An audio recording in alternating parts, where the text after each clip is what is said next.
and cure all the anger. I'll be the doctor, you be the patient.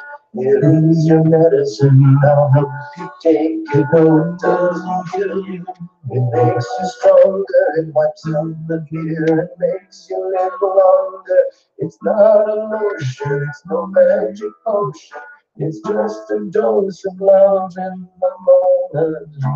I watch you while you live.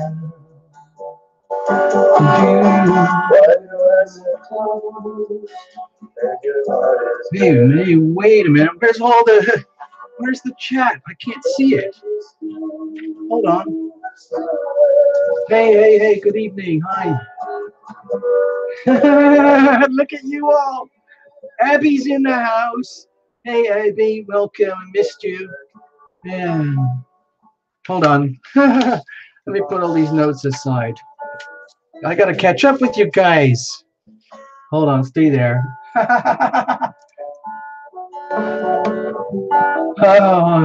Liz.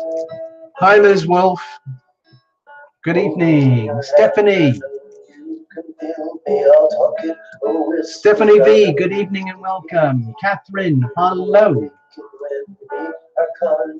Catherine, good evening. Thank you for visiting. Lightflower, yes.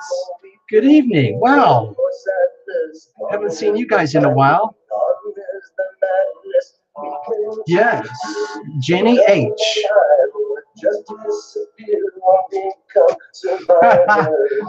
Jenny H from Oregon. Yes. Hello. Good evening. Stay there.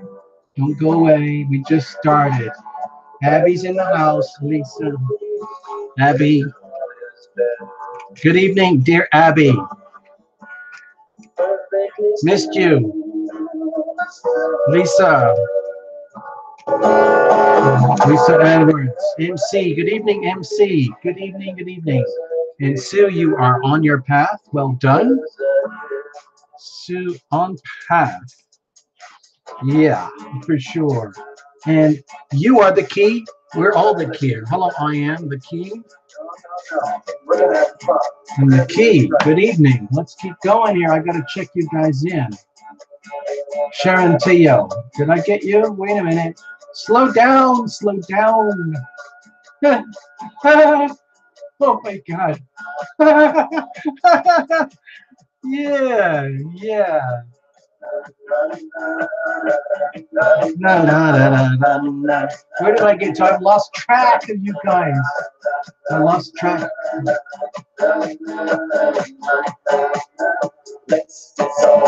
Wait a minute. I'm missing people here. Hold on. I got to take it. Sharon Teo. Sharon Teo. Yes, good evening and welcome. Teresa Bates, and it is Teresa Bates time. Hello, Teresa. Welcome. Hey, look at that.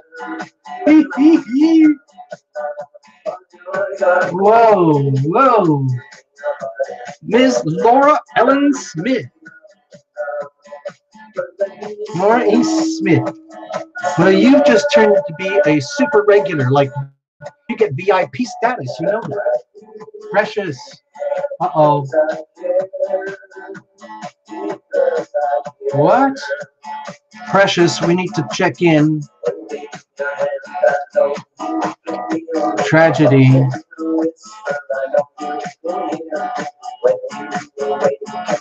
I'm sorry, Precious. We'll talk about this, okay? Sorry so much. We'll have a group little session, okay, for the bus accident.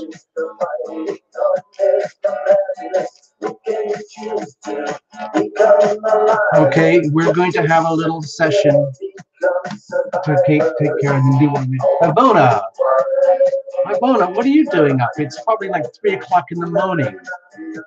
Oh God. Gabby girl. Gabby is feeling amazing. Just letting you know that. Gabby's amazing. Yummy Girl is amazing. Fact. It is a fact. Because I care. And Mr. Ross. Good evening, Mr. Ross. By the way, everybody, Dear Gregory is an amazing artist. He, if you're asked very nicely, he may share you his masterpiece. It is a very profound expression of the healing power of no. And I don't need to explain anymore. Perhaps, Jeffrey, you can enlighten us. Hold on. There's Vendetta Bohemia. I like that. That's a cool name. Huh. Last week we had somebody called Nova Dawn, and we actually started making a movie called Nova Dawn. And we got it all cast. We had the plot. We had the actors, the writers, the directors, the producers. We had all the hair, makeup, and wardrobe and all the team. We had all the extras sorted out. And then it instantly got picked up for a distribution deal with Netflix. So just watch out for Nova Dawn on Netflix, okay? Any minute now. In fact, it's probably on tonight. Ah, and Thomas. Good evening, Thomas. Thomas Bayliss. It sounds like such a very English, old-fashioned name. Rodarius, good evening. Good evening, Rodarius. Rodarius is in the house. Welcome again. I'll just put Rodarius DD so I can save room for the other names. I've got a need. You guys miss each other more than you miss me. It's okay. I can take it. You know, I'm pretty thick-skinned. Patricia Hernandez. Hello, Jello.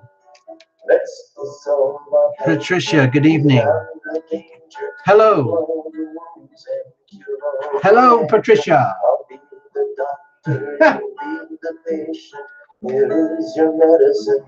Oh no, Linda Descartes. I know that. Hold on, I've seen that name. Hold on. I'm trying to catch up with you guys. I'm trying to catch up with the chat. Give me a moment, all right?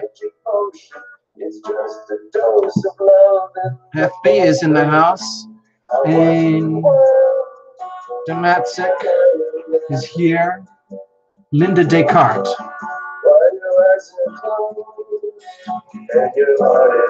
Isn't there some famous French writer called Descartes? Something like that? Maybe a famous tarot reader. Maybe, Linda, you're a famous tarot reader from the 17th century. Who knows? Did I get Happy Go? Yeah. I don't think I got you Happy Go, did I? No, I didn't. Happy Go's here. Happy Go Lucky. Happy Go Lucky.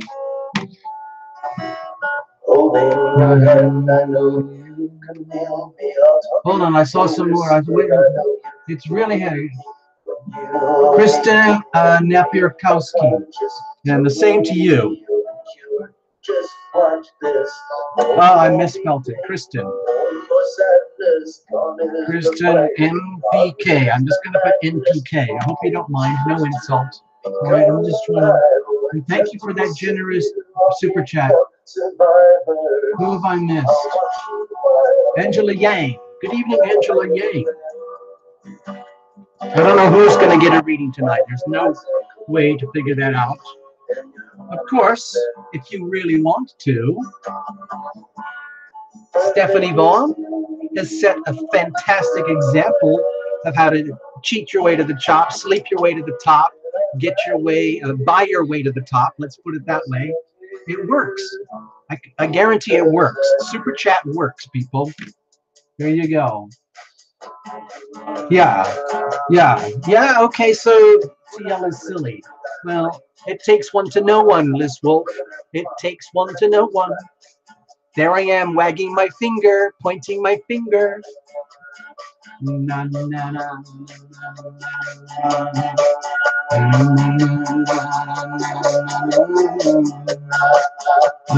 Hold on. Hold on, I missed somebody. Who's that, you crazy, crazy person? Crazy, crazy person, you just bought yourself a reading. Isn't that cool how this works? Money talks, people. I'm just going to put you right at the front of the list here.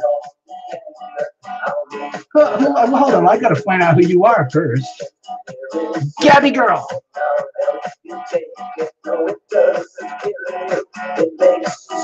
Gabby girl, you just walked to the front of the VIP. You just crossed the velvet rope. That takes intense courage. You're literally asking to go public tonight. You're going to be right in the face with everybody else, okay? Stephanie, I'm going to put you on here anyway, whether you want one or not.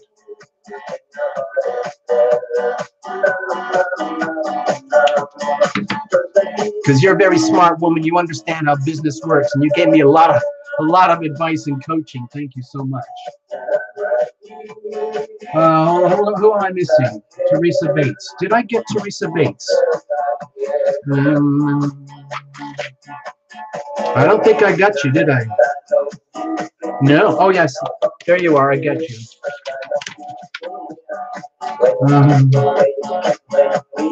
That's it. Go, Teresa. Young in spirit. You're 6.7 years old. There you go. You're just a kid like the rest of us. Hold on. There's something from Boston. Who's that? I'm missing. I can't control this chat enough.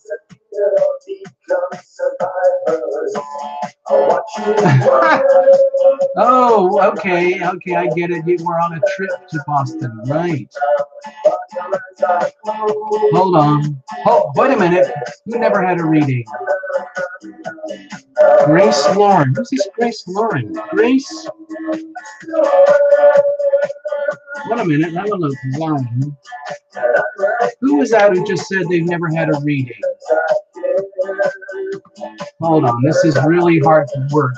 You guys are hard work tonight, I'm telling you. Very, very demanding audience. But I like you. I still like you. Don't go away.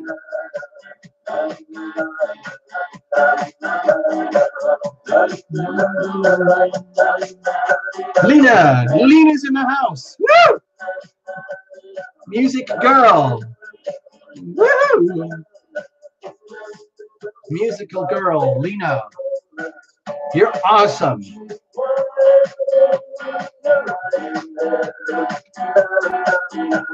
FB, yeah, Lena's super chat on fire. How the money? I have no idea how it works. Yeah. Me. Who's that? Hold on, I'm trying to catch up because it's being strong, man. Yeah, being strong.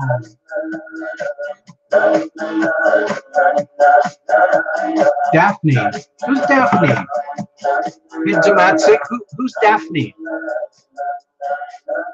Who's Daphne? Who's Daphne? I don't get it. Somebody put that Daphne never had a reading. Oh, let's have a look. Oh, Somewhere in Time. Yeah. There are lots of famous like tarot readers and astrologers and so on, and spiritual services up in Salem because of the fame. It's still alive, you know. It's just that they're not getting hanged or burned anymore. And if you want a private reading up in Salem, you're probably going to pay $250. So why not come to Tarot Lumination? It's much better. Don't be fooled. You still get an awesome reading, even though it's at the economy level. Yeah, like flying economy, you know. Yeah.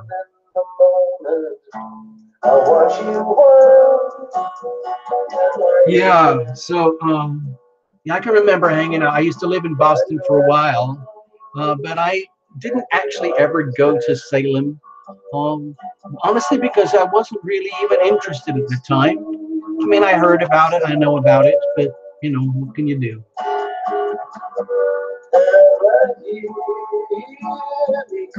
Teresa Bates, you never had a reading? Yep. Teresa Bates, you never had a reading. That's crazy.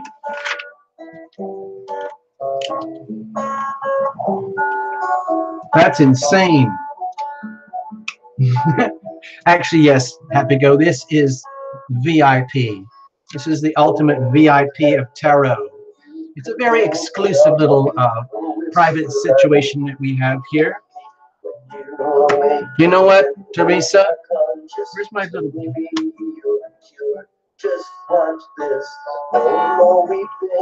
Okay. Teresa, for some random reason, Teal decided that you're going to get a private reading. There you go. Well, it's actually, this is not a private reading. This is a very public reading. It's going to be totally, yeah, you're going to be here with the rest of us. So good luck with all of that.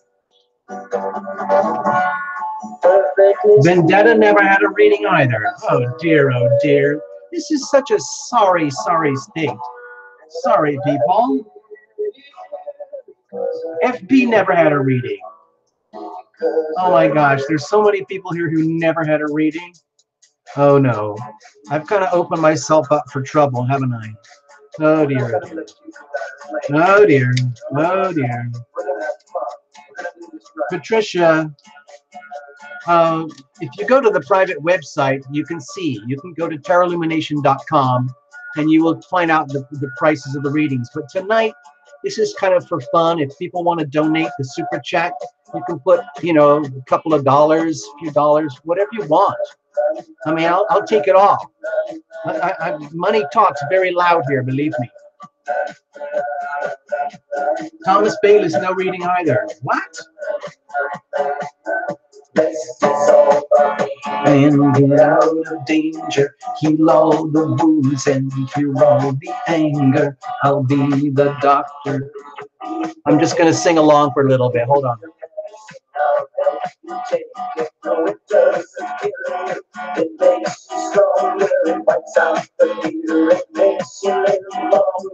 It's not a lotion, no magic potion. It's just a dose of love in the moment. I'll watch you while you're lying there. La la la la la la la.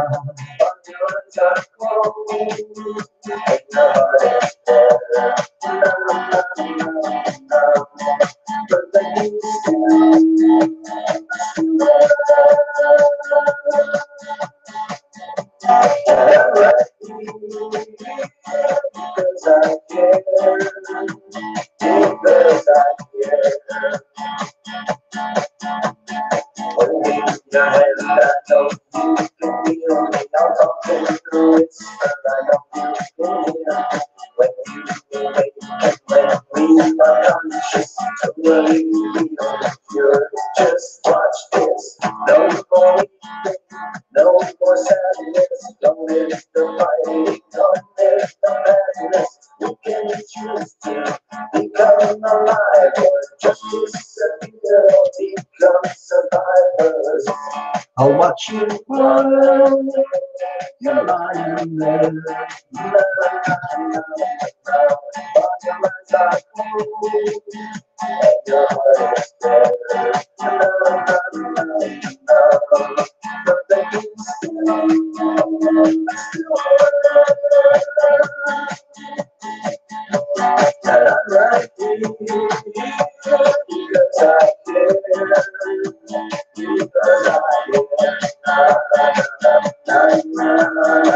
So, yeah, San Clemente, Argentina.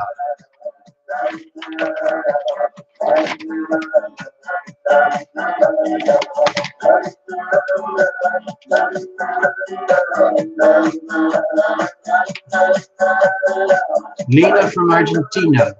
Carolina from Argentina.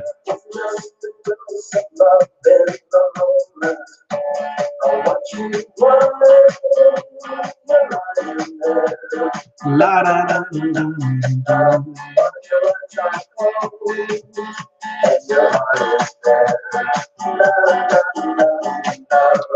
Ivona.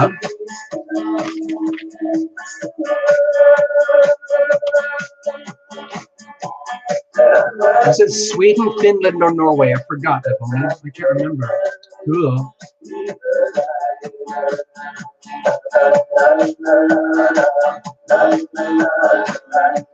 Corona.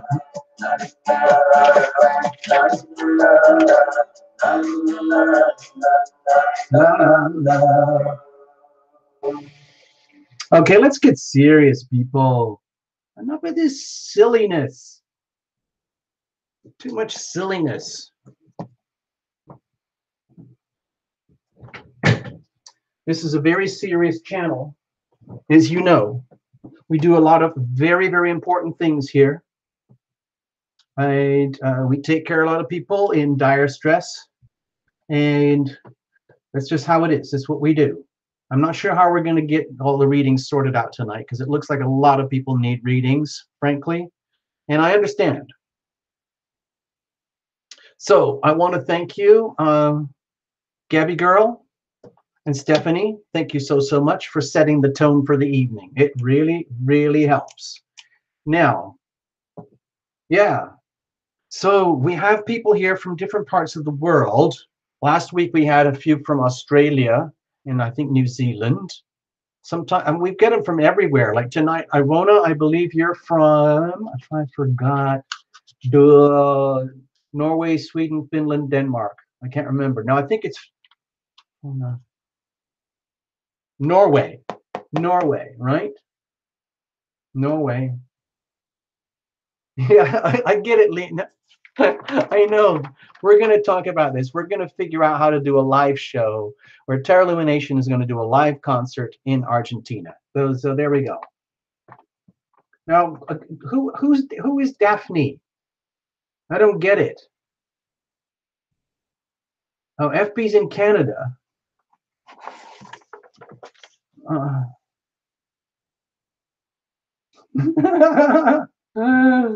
Hold on, wait a minute. Who's Daphne? Is Daphne the, like, Linda, have you got to go? Oh no. Oh, I just got here. We haven't even started yet. Ivona, New Jersey. Okay. Okay. Oh. Wait a minute, I'm missing a lot of stuff. Hold on. Oh, Daphne is Damatsic. Okay, hold on. Where did I put your name? Wait a minute. Where? I know I got you down here somewhere. Oh, I know I wrote it. Yeah, there you are. That's Daphne. Okay. And you never had a reading? Seriously?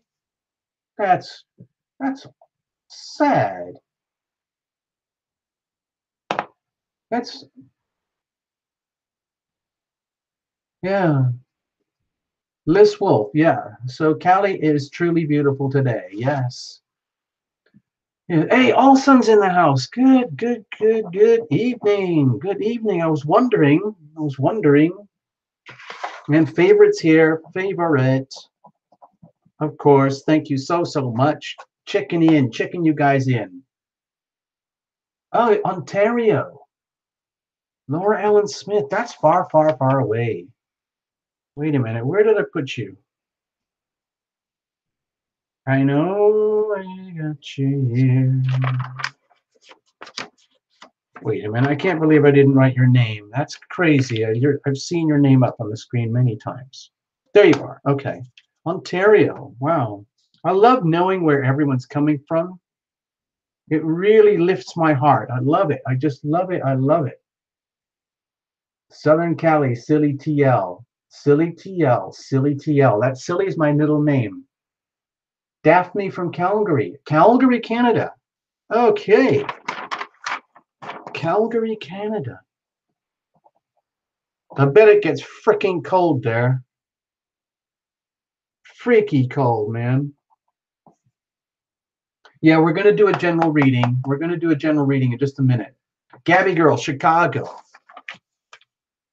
Where did I put you? Chicago. Ivona is New Jersey. Okay. I love seeing it. Next time we're gonna have a map. Angelica Faith. Hey, wait a minute. I didn't get you earlier. Angelica Faith. Angelica Faith. Okay, cool. Welcome. Good evening. What about, who said that about Montreal? Angela Yang. Florida. Nice and warm. I just got you, Angela, over here. Florida. So cool. I love knowing about that. Stephanie Vaughn. Arkansas. Go Arkansas. AK. Yay. Quebec. Quebecois. Hold on. I saw Long Island. Long Island. Yeah, I can't keep up, Abby. That's the problem. I can't. I just missed somebody. I missed somebody. Little Cap. Hey, Little Cap, checking in. I got you. I see you. It's good. The chat's going very fast tonight. It's hard to keep up. It's very hard to keep up. Okay. Arj Evita. Only 2 people hit the like button? That's shocking. That is shocking. Yeah, there's a lot of Canadians.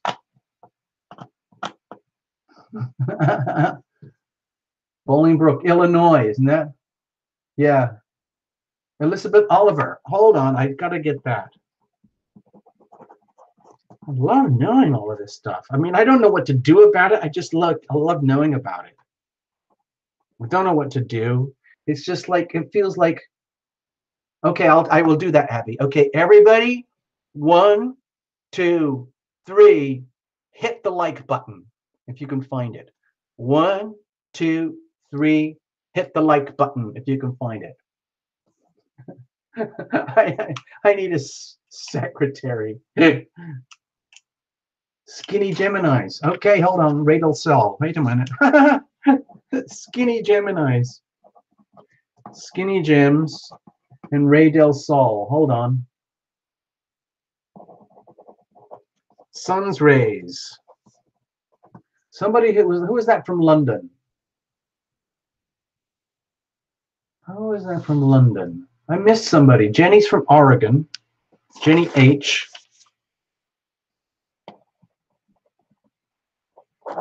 Okay. All Geminis are skinny. Fact. Bolingbrook, Illinois. New York City. New York, baby. New York. Hey, I was just curious about what country you guys are in.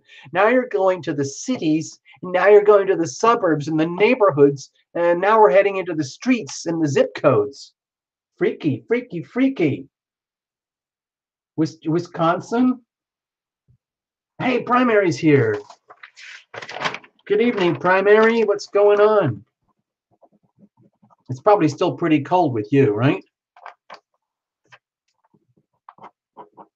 Yeah. Catherine London. Oh, yes, of course. Very, very classy. Now, there you are, London. I love knowing all this. It's like this massive, wonderful campfire to know.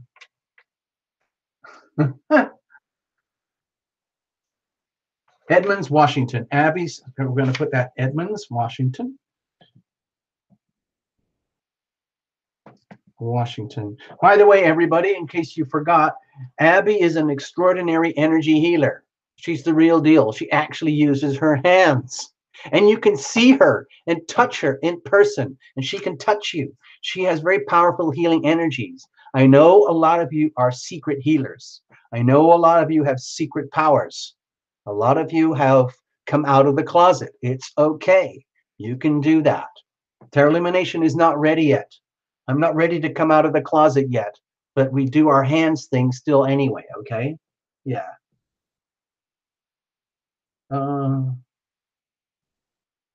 So, yeah.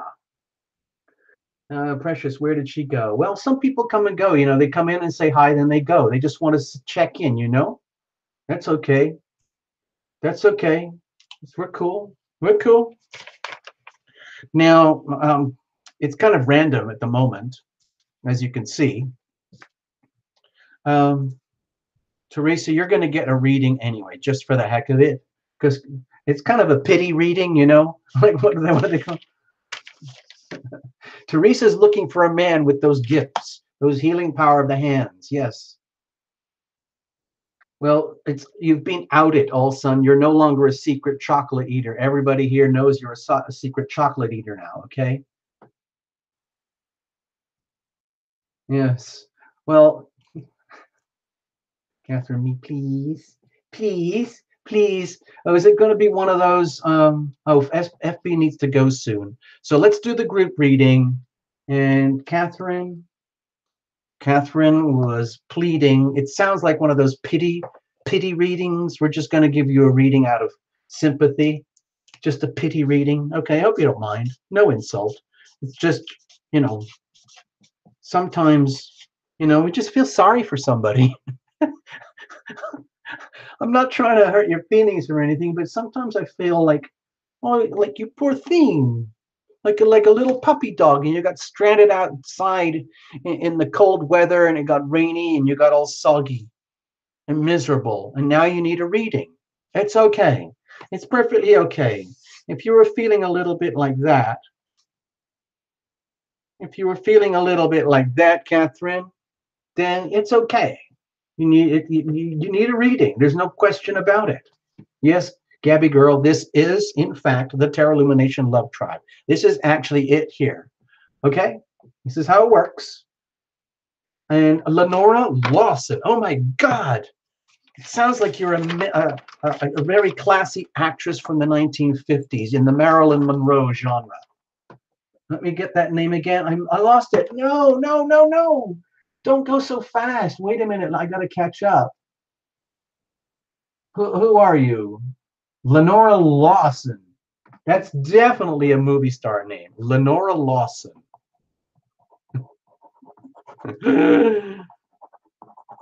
That's definitely a movie star name. It might be like you're a Marvel action comic hero. You have all the qualities. Yeah, you have a lot of qualities that fit. We might be able to cast you in the next production from Tarot Lumination. Last week, we made a movie called Nova Dawn, and it went straight to Netflix. Instantaneously, they bought it for $1 million and put it for global distribution. It's going to be their biggest show ever, Nova Dawn. Yep. DQ? DQ? Whoa! Is that you, DQ, from Texas? DQ, put your hand up. Raise the hand. Let us know. Liz Wolf, I thought you did the hair, makeup, and wardrobe. Ah. DQ, I thought I saw the initials DQ come up on the screen. DQ, it's been a long time. Yeah, it is you. Welcome. DQ, you were here right at the very beginning last year. This time last year is when you jumped on Tarot Illumination. Welcome back. Welcome back. Ray Del Sol is going to be quiet and listen. Okay. You don't have to. You can chat as much as you want with all the other crazy love tribers. That's fine. Fine. Oh, Catherine is a light engineer, a light worker. You're like a professional lighthouse. I get it. I get it. Lena is the one who eats popcorn. Yes. Oh, by the way, let's do let's just do the reading. Let's just do the group reading, and then I'll do some, very important, serious stuff here, like these notes. This is the promotion stuff, very, very important stuff. And here are all my messy charts. Okay, we'll come into this in a little while, and we'll do some readings. Okay, let's go for a reading. Okay? No, Lena is definitely not crazy. Not crazy at all. Yes, we are guided, and we are protected. All right, so let's clear the decks here. We're going to do a group reading for everybody. We'll come back to all the individuals in a little bit, okay? I got to clear some space here. Let's have a look. Actually, let's put this down here. Make it like, again, like a very professional operation. We'll do it like this.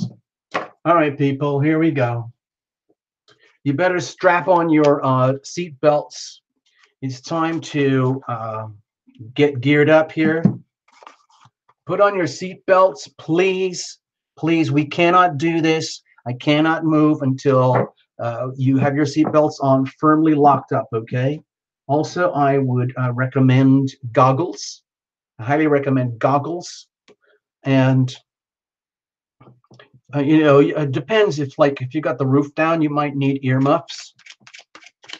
Also, in case we have a lot of vertigo, sometimes, you know, when we take off, because there's a complete blast off, and we're having a lot of G forces in the readings, it can make you feel like you want to barf. So you might want to have a barf bag handy, just like they have on an airplane. And always, always, always, of course, love you first, just like they do on airplanes. It's always about love you first on an airplane, or else you die. That's why they tell you all that stuff on an airplane. It is love you first or die. See, back down here on Earth, when you're not flying back and forth to work on your private airplane, you never think about it because you're not under so much pressure. But when you're up there in the stratosphere, they're not messing around. Those wonderful, you know, airline stewards who help us and guide us through the skies, they know what we're talking about, okay? Yeah. All Sun sucks. Terra Illumination sucks. Terra Illumination sucks. You're a genius. All Sun, yet again, you have proved yourself to be of full genius status. That is amazing. Yeah. Yeah. Yeah. Wow. Gosh. Terra Illumination sucks. Maybe we'll do bandanas. Huh? Yeah. We'll talk about all the promotional stuff in a minute. As you know, Terra Illumination is a very tiny boutique channel. Okay, it's for the very sophisticated, the very, very discerning. It's like those people who will only smoke the most expensive hand-rolled cigars. That's what we do here at Terra Illumination. In fact, another brilliant idea: Terra Illumination cigars. Yeah. Okay, are you ready, people? I hope you're ready. Buckled in, strapped in, barf bag at hand, goggles on, helmet on. Have your microphone and typing fingers ready to go, because the chat will probably go a little bit weird afterwards. And I also invite you, because I'm going to go into my little, you know, I just kind of go into a trancy thing here. And so you can sit back and enjoy, but please help yourself. Keep chatting away. Just have a blast, you know. There's nothing much I can do once I get the reading going. Okay.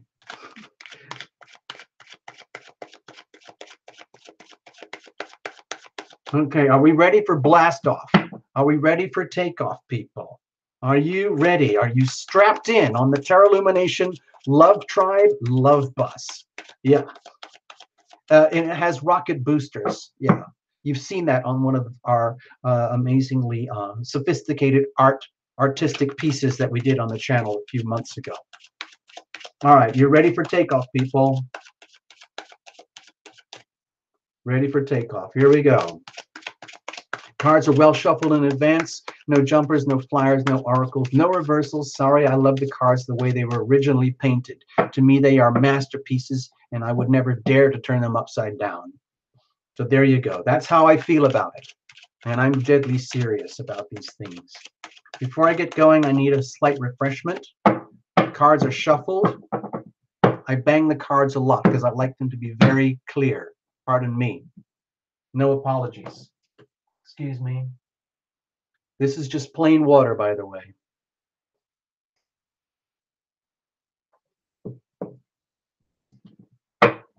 We'll hang out and chat properly, but let's do the reading for now. Get this done so we can come back down to earth and have some fun. Okay, here we go. This is for all of us, okay? Including Terra Illumination. I'm here with you guys just as you guys are here with me, all right? So here we go. Cards are cut. Here we go. This is the heart energy of us, the very, very soul of ours. We might not know this energy. We might be suffering from a tremendous deep hangover, and we're just coming out of it, mellowing out, mellowing out, mellowing out from that very heavy full moon that we just had. Okay. It was really tough for a lot of people. Very heavy T square, Libra, Capricorn, Aries. Okay. So there you go. And but the heart keeps going. We're still here, people. We are alive more than ever before. Our hearts are strong. Our hearts are strong. Okay, no matter what ailments you have, the fact that you're even here, that you're alive, means that you are strong and you are pulsing and full of love. Okay, no matter what that card says.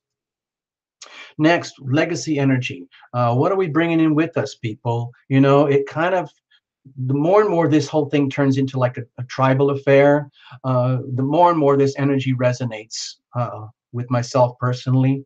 Over here is the energy of the ever-present now. This is us in our maximum power, where we're not concerned about what just happened. We're not really concerned about what's going to happen. We're here now. We're very deeply in the present. We are fully immersed in the present. Now, if we're not resonating with this completely, it's okay. It just means we're still dealing with all the residuals from January, February, well, mostly February and March, which were very tough for quite a lot of people. We've had a lot of big transitions in the last couple months, and we got some huge transitions coming in May and starting at the end of April. So we might, a lot of us, it's okay if you're really struggling to be in the now, in the present. It's okay. No judgment. But it is good to be there. So let's say this is our now. This is where we have our power. This is where we own our power. This is where we can exercise our power through the healing power of our decisions, because it is through our decision making phenomena in our state of consciousness where we own our power. Okay, we literally own it from the inside out. Nothing to do with what's going on out there. So how do you do that effectively so you're not letting yourself down? The most important thing is, when you're up in the Terra Lumination space rocket, is to love you first. Okay, even if we're all sitting right next to each other, if things go wobbly and the oxygen mask comes down, you have to grab yours and put yours on you first. Don't worry about Terra Lumination. Don't worry about Stephanie. Don't worry about Linda or somewhere in Time Tarot. You love you first, and we'll do the best we can. All right, with all of that. That's what happens. That's how it has to work. It's like, it's a very, very tough training, uh, but it has to be done. It is the toughest lesson of all, self-love, because we are not taught that. It's almost blasphemous. It's almost insulting. It's almost like godless if you're taught self-love. So, but we seem to be doing it here. Well, we're not seem to. We're actually doing it here, even though it can be very challenging. Consequently, now let's say we're in the pulse of the heart of us, and we're reading this from the perspective of love and healing, which is the energy behind the channel. Terra Illumination is just the brand name, okay? Terra Illumination, there's a guy, this person here, but the energy behind Terra Illumination is the healing power of love. Okay, and that's what we're talking about here. The pulse, it's like the blood, it's like the juices, it's like the fermenting, all the nutrients that get pumped around in the bloodstream. Okay, that's what I'm talking. This is the energy, okay, that we're pumping around. Okay, over here, even though it's very hard to stay in our power in our present, let's just say every now and again we nail it, and you know it, you feel it in your body, and it feels amazing when you are in the present, in the now, nothing else exists, and you're in your power. Okay, and let's say you make a good decision. What does that feel like? Okay, and then what happens if we mess up, if we're sliding out of our power? It's okay. It happens a lot. We need to know what that's like as well. Okay, you can't ignore that. It's very, very important. We need to understand both facets of the same card. Okay, and the prospects, and this is the energy leading up into the next beat, literally. So there is your little heart shape. It's exactly the same spread that we use on the general reports for the month. because I read from Journey of the Spirit here with the heart at the very core. We're going to look at the that circumstantial energy, the weather right now surrounding us. It could be the astrological aspects, whatever. Let's have a look. Good. To me, this is good news. This is the Eight of Pentacles. This is an indication that all of us here tonight are very, very aware of how we are investing in ourselves, and we're not going to be distracted. We're going to keep going. The energy right now, there are a lot of pressure angles in the planets right now, but I feel that's what's happening. We've come out of the big squeeze on the full moon last week, and we're now integrating, and the energy is relaxing a little bit, and we're realizing it's work. It is a lot of work sometimes to integrate the energy of what the planets are doing around us, our circumstances, and it's okay. I mean, life, there are a lot of a big component of life is work. You know, getting up in the morning is work.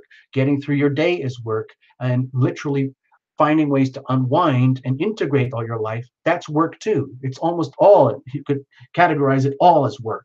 My feeling is that we're doing a really, really good job investing in ourselves, investing in each other, and doing it for a purpose and a meaning that has long-term substance and value. Okay? I think this might be us getting ready and geared up for the huge changes that are happening when Uranus moves into Taurus. We'll talk about that later. At the very heart, we have Kerblam. Wow. Isn't it amazing? Isn't it quite amazing? To me, this is the heart saying, thank you so much, dear person, dear Constance, dear Angie Cottrell, dear all of us, all of you. It's almost like, to me, this is at the very core here. It's almost like everybody on the Terra Illumination love bus space rocket. Let's make it official. Let's make it the Terra Illumination space rocket. We're in our goggles, we're in our helmets, we're all strapped in, but just like they do in all really good, fantastic science fiction movies, they have a big wide shot where everybody gets to look at each other through their goggles, and you can give each other a big wink and say, wow, we actually did it. We blasted off. We've forgiven ourselves. We've forgiven each other. We are redeemed. We are forgiven. All our grief and misery and sadness, it's forgiven. It doesn't even matter anymore. It doesn't even matter where we're going anymore. The important thing is that we're going, people. It's literally Rocket Man. I'm almost saying this as a tribute to Lena, because Lena, by the way, I'm just throwing it in there, is a wonderful songwriter, and she just showed me a song in celebration of Rocket Man. No, it wasn't Rocket Man. It was Mr. Astro Man. Pardon me. We'll talk about that later, okay, Lena? Sorry about that. So whoever it is, Gregory or Vendetta or I Am the Key or Sue on Path, to me, it feels like the heart is saying, yay, we are released, we are forgiven, we are guided, we are protected, and we don't even know exactly where we're going to land the Terra Illumination space bus, but we're on it and we're going for it, okay? We are redeemed. It's almost like we are redeeming each other. It's almost like one of those sci-fi movies where everybody has signed on to go on this amazing trip to colonize a new planet. And you can't do that without having a lot of clarity and having forgiven yourself, forgiven the traumas brought onto you in life, and forgiven the traumas that you may have brought onto others in life. And we redeem ourselves and we give ourselves pure forgiveness, which allows us to breathe and move on to the next step, literally heartbeat by heartbeat. So I'm very happy for us. What's the legacy we're bringing in with us? Whoa.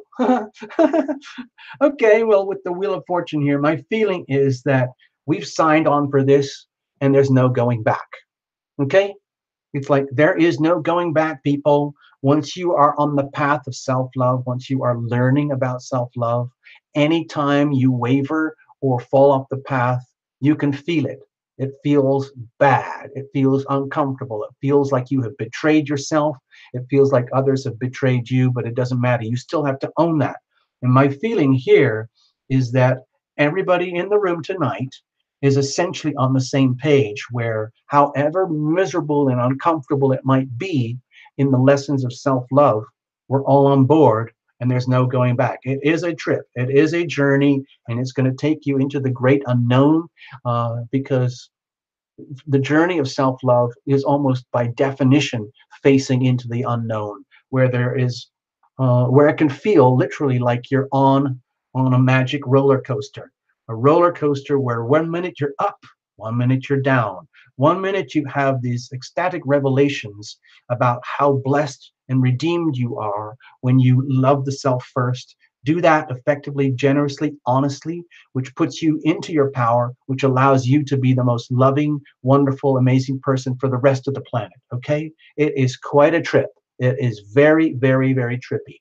But that's where we are. Hold on. Let's have a look. What about the now? Okay, what about the now? This is like turning into an epic sci-fi movie. Oh, wow.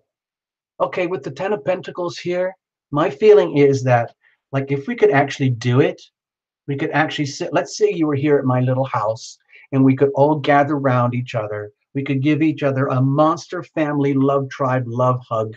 And Abby would be in the middle because she's the one who's responsible for even that title.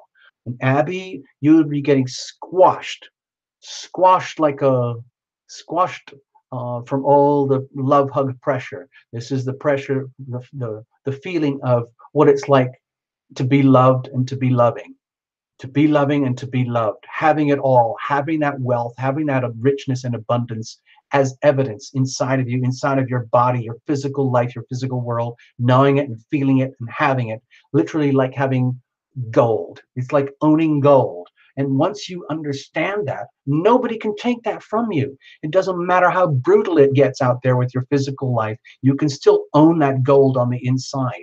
You can learn that as a process, as a journey. It's a decision. It is a decision to be happy and wealthy from the inside out. This is the card of having it all, literally of having it all.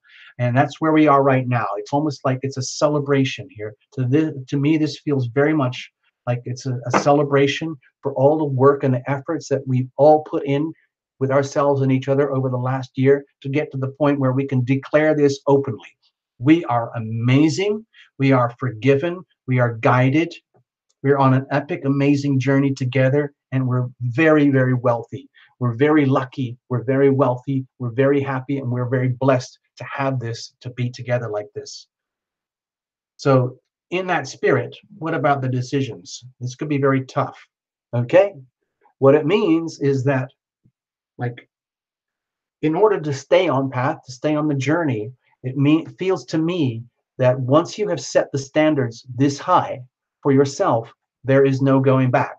And so every time you're moving forward, you're going to perceive things in very, very clear, crystalline ways where you will notice very, very evidently, there won't be any ambiguity. You will notice anything, everything that is not true, that is false for you, and that you won't have an option to avoid it. You won't be able to pretend it's not there. My feeling with the Eight of Swords here is that when it comes to the energy of decisions, the healing power of your decisions, it's on the understanding and the humble admission that you can still feel like you are in a maze, like in a puzzle, confused about life, unwilling to face the unknown, unwilling to fully acknowledge how things went wrong in the past, but it doesn't matter. And then realizing you have to make a decision anyway. We make decisions anyway. Okay?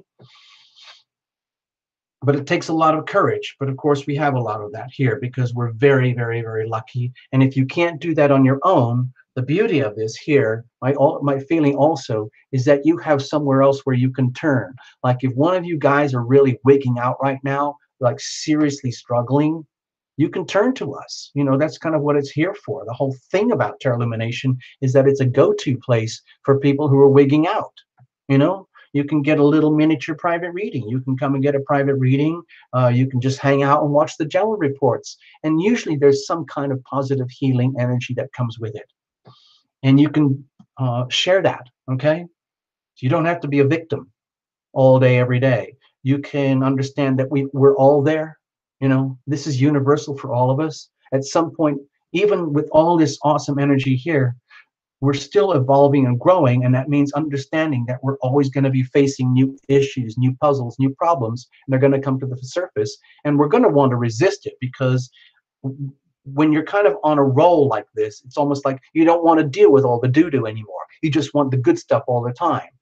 But let's do a serious reality check. There's a lot of heavy energy in Capricorn right now saying, okay, guys, okay, calm down, calm down. We get it. Well done. Congratulations. You've done an extremely good job investing in yourselves, and now it's showing as evidence. But there is no slacking off. Okay? We're still on the journey.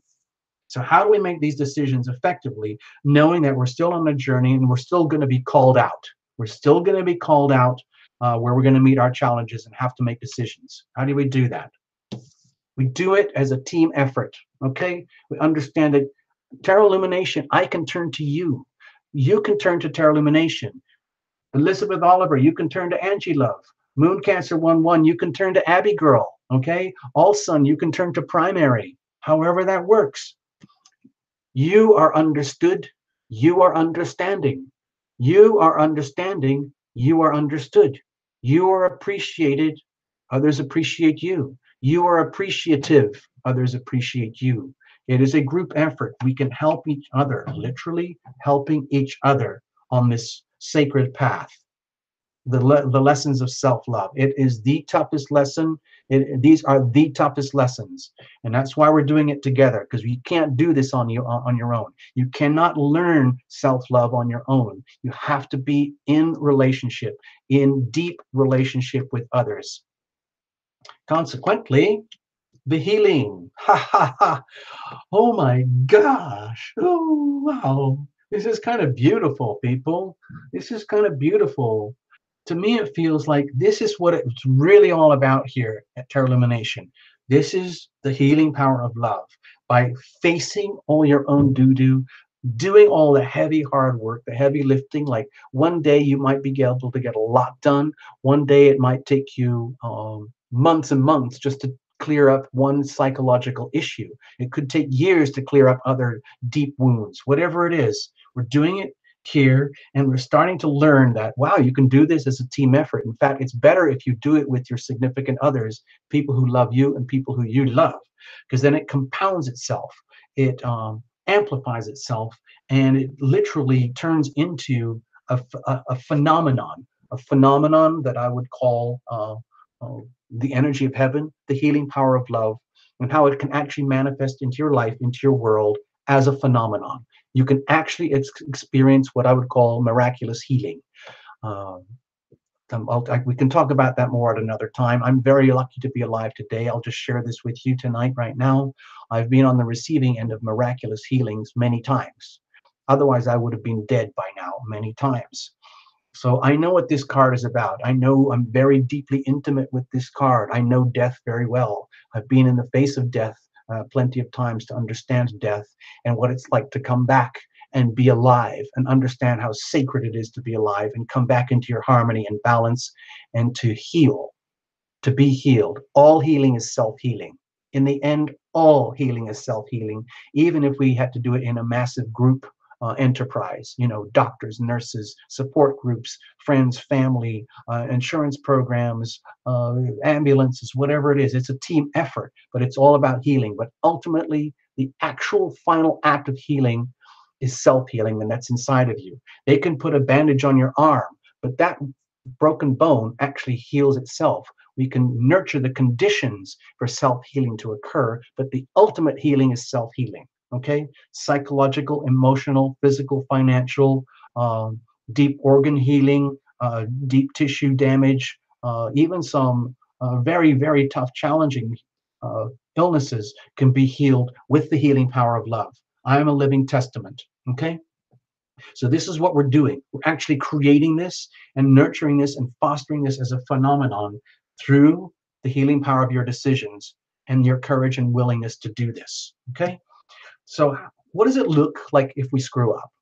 Okay, you lose your power. Kaboom, that's all. No worries. Don't take it too seriously.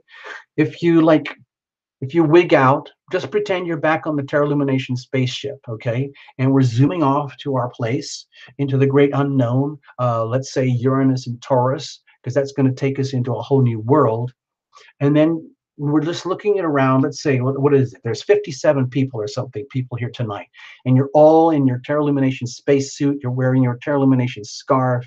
You've got your Terra Lumination goggles and socks and gloves, and everything's just fine. And we've all been talking about self-love, but somebody wigs out. Somebody can't handle it. The pressure is too much. It's too much work to self-love. It's too painful. It feels too shameful, feels too guilty. You feel like too embarrassed for self-love. And so you stop, you retract your power, you go back to your old ways, you lose your power. The reality is here, when you choose to stay in the power, in the known, in the presence, knowing that you can activate self-healing from the inside out, you gain your power. So, and that's a completely different thing. And then you realize how powerful you are. Once you own the process and the phenomenon of self-healing, and you realize how powerful the healing processes can be, there's no going back. You wouldn't want anything else. Again, I've been very lucky. For example, I've been offered, because I've had quite a lot of health challenges, I've had some amazing remote healing offered to me on the channel from people thousands of miles away. And I openly, willingly accept it because I understand the phenomena, and it works, people. It's incredibly healing. The healing power of love is for real. Okay, just letting you know. It's just a question of a decision. Are you willing, ready, willing, and able to handle it? Can you handle the power? Can you handle the love coming to you? Love can be very, very frightening if you don't know what it is, if you're not used to it, if you've never been trained in it. What it does, to me, it feels like where it leads you is to a sense of your unique identity. Okay, once you understand like the healing power of love, and how love is itself literally like a phenomenon, like water out of a hose, or like somebody anointing you, or like receiving gifts from heaven, however you perceive the healing power of love arriving into your life, and you activate it and you accept it and you allow it and you self-heal, then it can bring you into an amazing sense of awareness of, again, about how incredibly lucky you are as the individual. Okay, and that feels really, really good. It's just like, wow, I own this shit. I own this stuff, man. I own this. Like, I am my own self-healer, and I can create my own like internal abundance this way, which puts you in a very, very let's say, much appreciated frame of being. Like you, let's break this whole thing down from the group here down to the individual, so that when you, dear viewer, as the individual, and you're watching this and you realize, wow, this is kind of cool, this whole self-healing thing. It works. It turns you into a more empowered, wealthy, more substantial, self-individuated person, where you stand in your own power and you realize you are fully aware about how incredibly lucky you are. When you come to this state of being, you are very, very welcome here. You are very welcome to be part of that tribe, where you become part of this, where you can share it all with us, and like just like we're sharing that with you. So again, it amplifies and feeds on itself. That's my interpretation of these cards tonight for the group reading, on the understanding that Terra Lumination is all about the healing power of love. And how we can foster this and share this with ourselves and each other. Okay, so I'm just going to leave this with you. You can take a little snapshot mentally for a moment, or you can do the action replay, rewind later, tomorrow or whenever. Okay. All right, here we go. That's enough. Let's pack it in, folks. That was fun. So let me put on some little tune. Hold on. Let me put on a little tune. I'm going to put on I Am Healing while I get my stuff together here.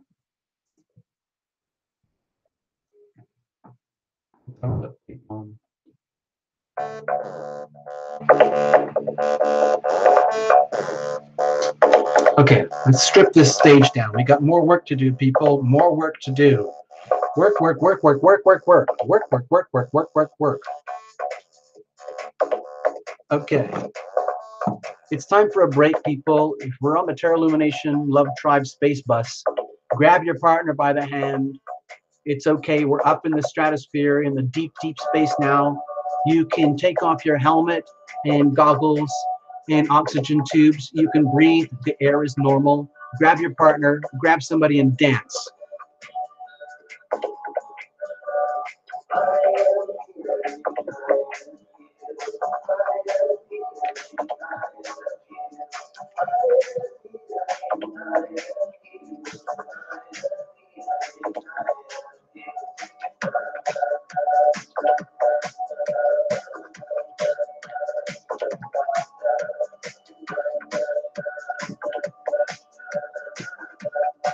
Good night, FB. Good night.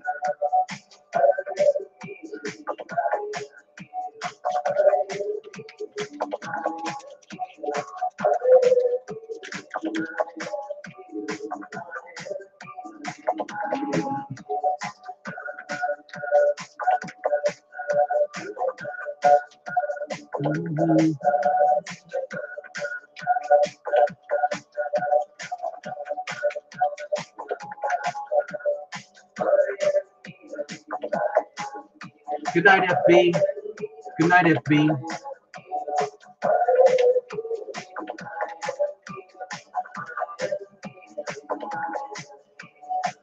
Yeah, it's okay. Take a break, Radel Song. Take a break.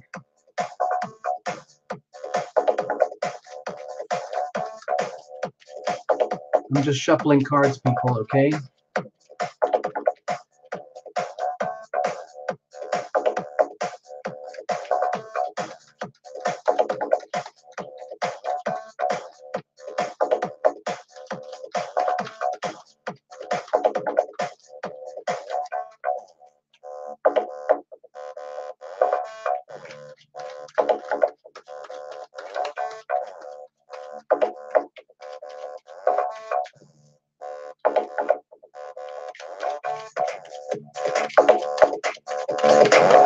Catherine, I see you dancing in your red dress.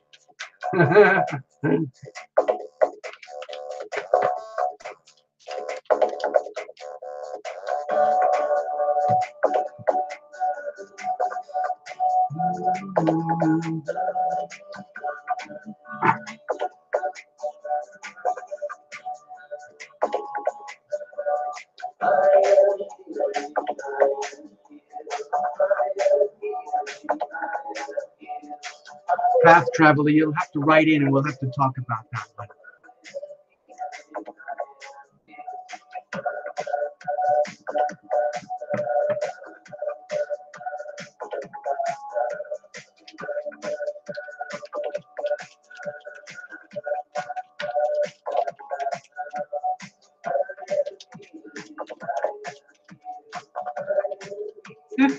Laura Ellen Smith wore her pajamas all day. Go, Laura.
All right, here we go. Let's have a go. Let's have a look, people. All right. Okay. So let me just pause the sounds for a minute. All right, we're back. Just needed a little bit of a break. A little bit of Aaron Smith. I don't think I got that. Oh, yeah. I need another sip. Hold on. All right, so what's going on, people? We're going to do some private readings. Well, very public readings, pardon me. We're going to read for Catherine, Gabby Girl, Stephanie, and Teresa. Okay, we're going to do that all of that in a minute, but let me let me just do some notes here. I want to do some like fun stuff because I keep forgetting to do this. Like, see, I love doing all the channel. I love doing the reports. I love doing the private readings and things like that. But I'm not very good at the promotions and the marketings and all the Facebooky, Instagrammy, Twitter, and the taggies and all the stuff you're supposed to do to make the channel really big, so the channel can make huge amounts of money, so I don't have to go scraping and asking for like donations and things. I mean, I love doing this, but it's essentially operates as a charity. So anybody who wants to, please feel free to donate, super chat, you can go whatever you want. You can go to the website. There's a donate sponsor button, however you want to do it. It all helps. Obviously, the more you put in, the more likely you're going to get a reading. You know, might as well just buy a private reading if you're going to donate, frankly. But anyway, let me get my notes. Stay there, people. I don't have any fancy, glossy PowerPoint presentations for all of you guys. So I'm just going to go through my little list that I made just before the show. I want you to know it's very hard for me to show this to you, but there is something called a Zazzle store. And that's a place where you can get Tarot Illumination merchandise. It's very beautiful, and we have right now one small collection of Tarot Illumination goodies. And you will see them if you go to the Tarot Illumination. If you go to the, okay, let's just do it like this. If you go to tarotillumination.com, you can scroll down. There's a link at the side called More, and you can scroll down all these things, and you will find the store. And you can find really, really cool Tarot Illumination merchandise. So there you go. That's the promotion. Next, I want to thank everybody who bought the little book and who's buying the little book, Wealth, Money, Finance. It's a really good little book. And it's all about the huge, huge calendar moment coming our way, January 2020. It's not exactly the end of the world, but it's going to be a huge global shift. And in my estimation, this is something that we have not seen for about 250 years. That's why I wrote this little book. It's a very big deal. So if you're interested in these things, there's a little book by Tarot Illumination called Wealth, Money, Finance. The next thing, there is a beautiful silk scarf. It is a Tarot Illumination silk scarf. It's still out there and it's perfectly available. So help yourself. Also, let me come back to this, the music. Hold on. The book Love and Healing is still being revised. Okay. There's a lot of work still going on. This is the little book I wanted to show you.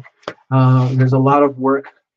I've finished all the paper revisions, and now we're doing the actual typed revisions into the manuscript before it goes to publication. Okay, so it's going to be a fun little book, and it's called Love and Healing. Okay, so that'll be coming later this year. I just talked about the donate, sponsor, super chat thing. And of course, if you want a private reading, we can do that too. It's very easy. You just go to tarotillumination.com, you go clickety clicks, look around the website, do the PayPal, and then we book your reading. There you go. Very simple. Now, songs.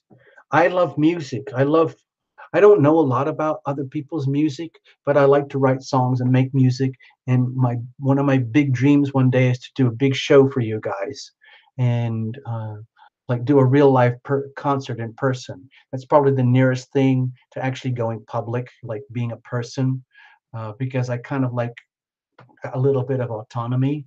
But with the music, well, we're gonna do this right.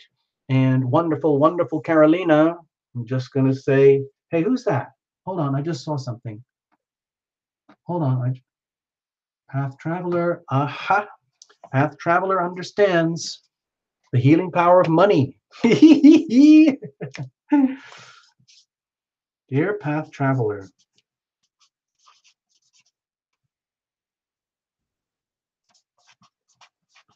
Okay, we're going to put you on the list. I don't think I can do any more readings tonight after that, Path Traveler.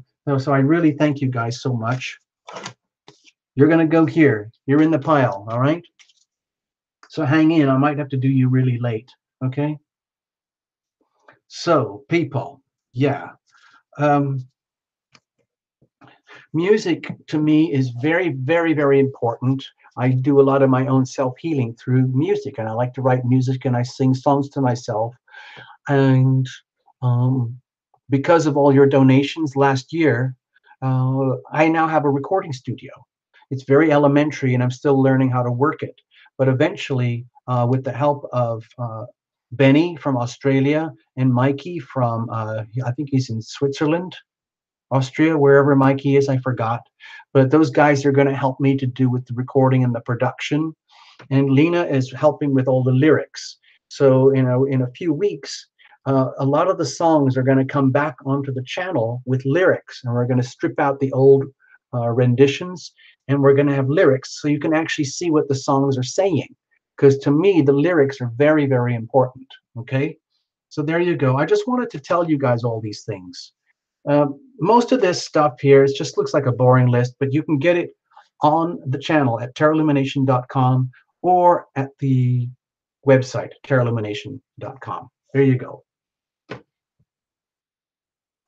Yeah, yeah, Teresa Bates, I do a lot of writing. Now let's get serious, people. I want to do a couple of notes here just quickly before we get into the readings. I know you want your readings. I know. But this is important stuff, okay? I just want to get this on record for you guys so you have a reference. You have a reference, okay? These are my own personal notes. These are calendar moments coming up through April that are very important. In case you guys have not watched anything to do with the channel before and you don't know about the general reports or the love relationship reports, in the background, I keep references to whatever the planets are doing. So let's do it like this. I don't know if you can see this properly. We just came out of this big, fat, full moon. This was very, very tough for everybody, March 31st. It was a very heavy, hard T-square, especially if you're an Aries or Libra or a Capricorn. But we're past that now. The hangover is wearing off, and we're starting to mellow out and really, really integrate everything that we learned at that full moon. The next thing coming up. First of all, okay, here we go. April the 8th. Okay, well, we're here now. Mercury is still retrograde for at least another week. We have at least one more week of Mercury retrograde in Aries, then it's going to go back to normal again. Don't worry about it, okay? April 15th, this day here, okay? It's the Aries new moon. It's kind of a tough new moon, okay? There's a lot of energy and firepower there, and it's great to have that new moon. Mercury is going direct pretty much on the same day and on the at the same time. We've got, see, what's happening is the thing about this particular new moon, it's very, very stressful with all the Capricorn energy up here, pushing on it very, very hard. It's basically saying, okay, how exactly are you going to be your true, most authentic self? Thank you very much. Prove it to me. Do it and prove it to me. Okay, next. So this is a little awkward. The next thing is we've got a slew of dates all in a row.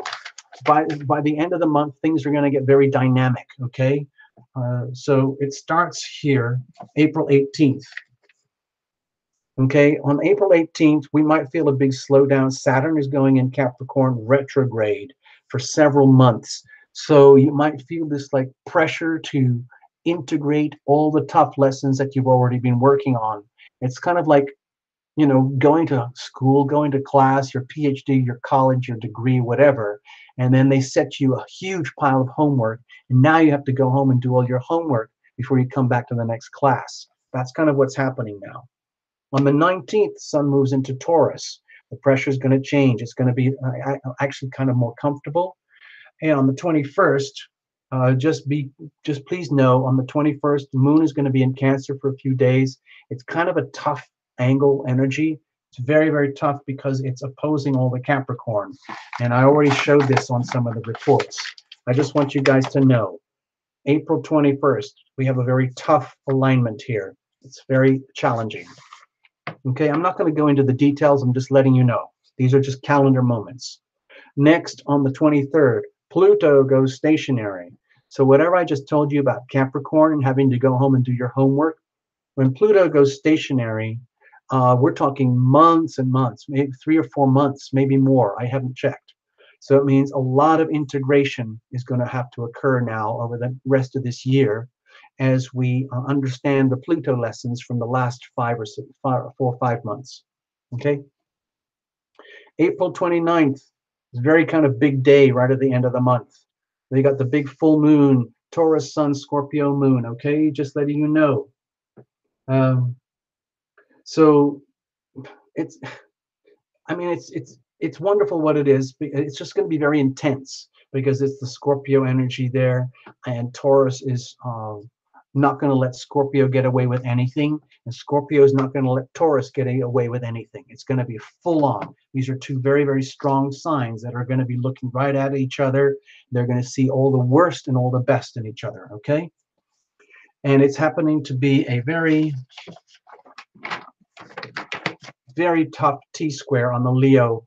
Anybody who's got a lot of Leo, you might feel it quite strongly, okay? I'm just letting you know. Also, I mean, we're going deep into the astrology here. You might not notice any of this stuff, but Uranus is moving into Aries at the end of the month after 7 years in Taurus. It's moving into Aries. It's moving into Taurus. Excuse me. Moving into Taurus after 7 years in Aries. So this is a very big, big change in energy. And so it's just the 29th degree. Now this 29-degree mark is going to go on for weeks and weeks and weeks. Okay, there's a lot of pressure here. And then in the middle of the May, Uranus actually goes into Taurus. Also, another little interesting thing, quirky thing, Chiron moves into Aries. It's it's at the 29th degree. So you're really going to feel this more and more in May, not right now. I'm just giving you a heads up, okay? Let's get on with the show, people. Let's get on with the show. All right. First up. All right, I need some, as you know, I like to drink red wine. This is my red wine. Chugga, chugga, chugga. It's actually cranberry juice. There you go. It's quite innocent. I'm not allowed to show that. I have to be very careful. I'm not allowed to show the brand names. It's very... Anyway.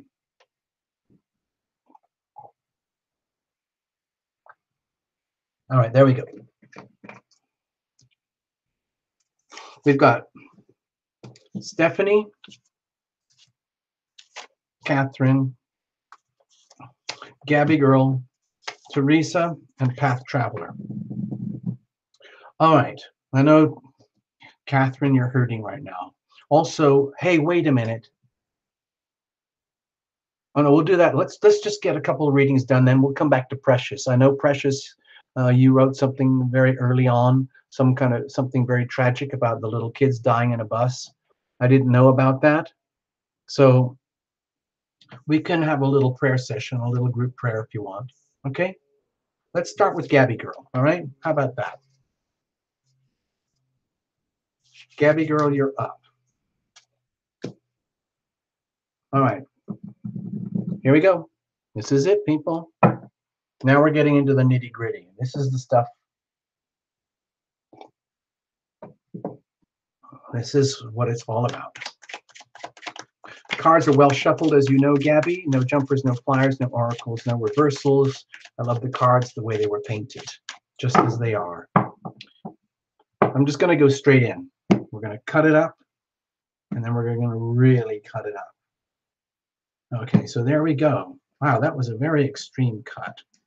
Very, very extreme.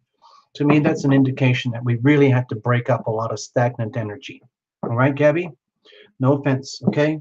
Let's just see what happens. Here's the situation. Here's the challenge. Here's how we're going to handle it. Let's have a look at the weather. You know what the weather is. It's incidental, circumstantial energy. And you, Gabby, of course, you're going to make the best of it. Seven of Swords. So please be careful.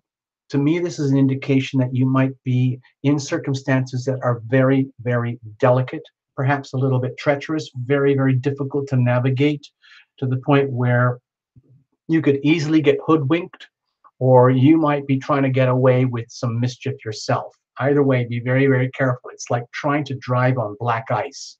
Be very, very, very careful. You don't want to get into trouble and hurt other people. You don't want other people to get in trouble and hurt you. Be very, very cautious. Be very careful about what you're thinking, because thoughts are things, okay? You have to understand how easily and quickly a thought can turn into a word, can turn into a deed, and an action and a consequence.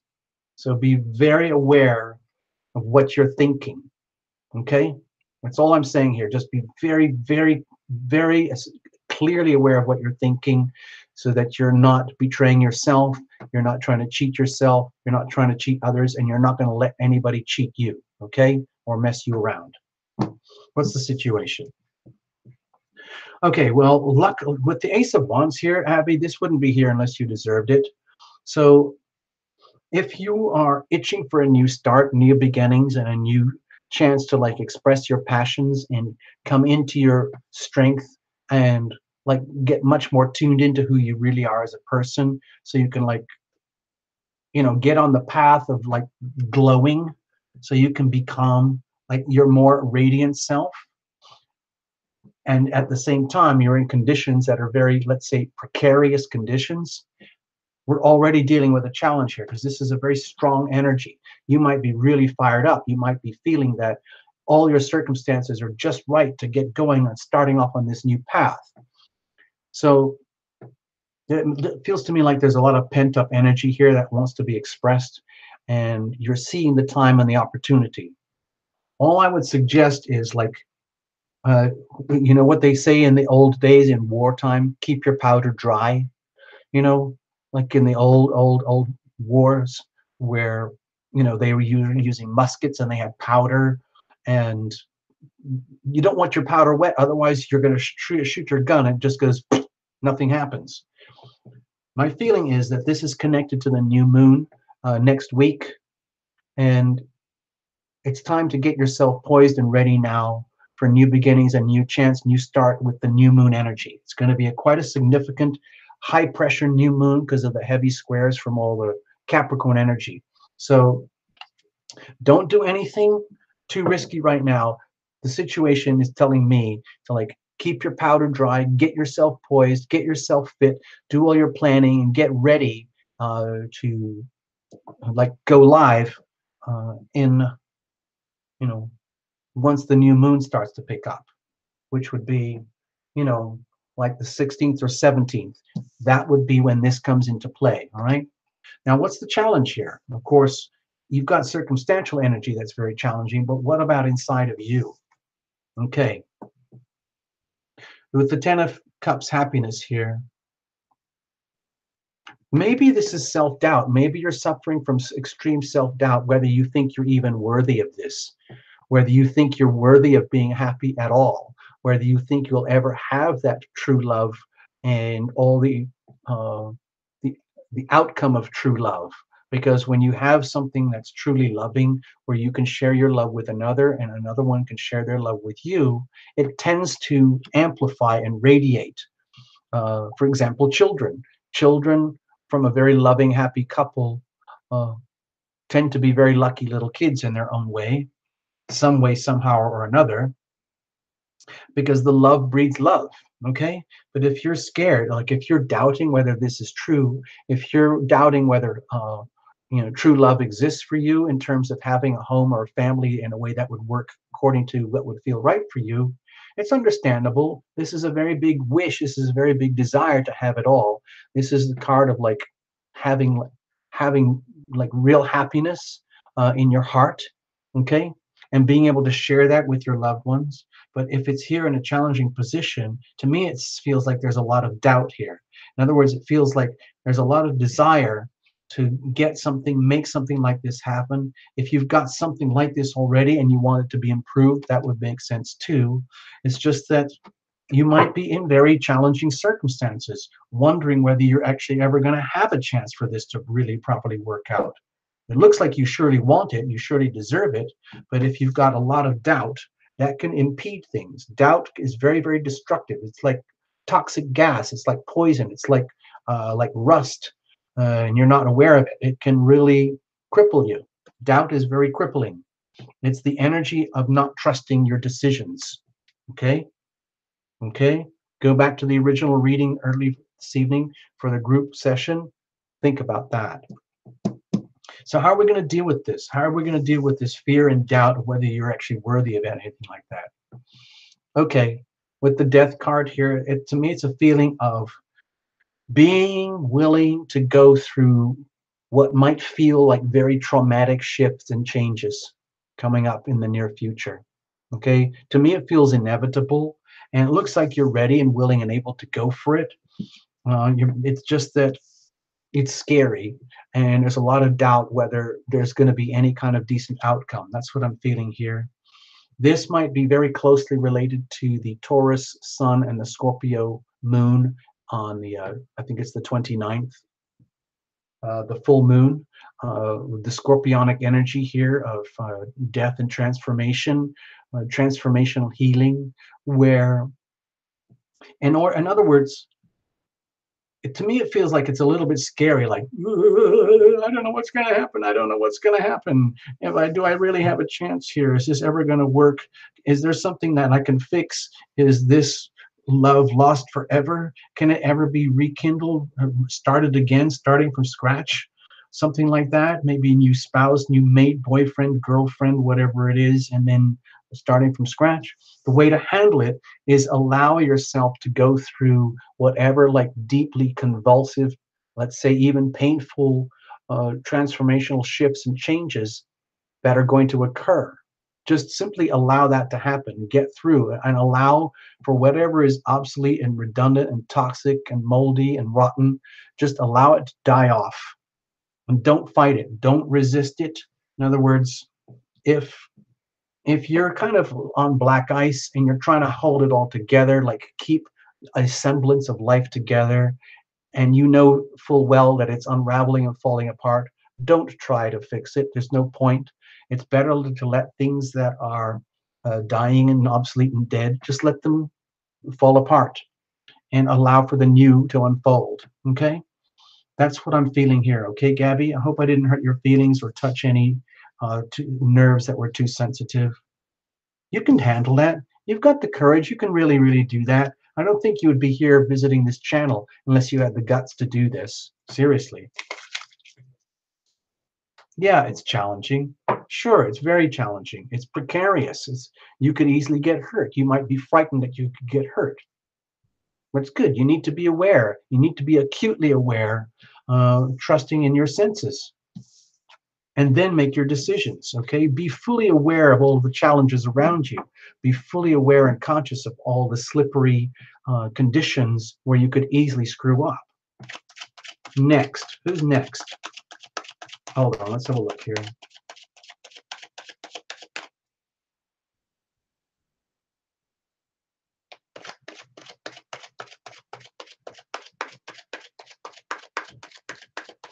Oh, I just saw that, Liz. Hi, good night.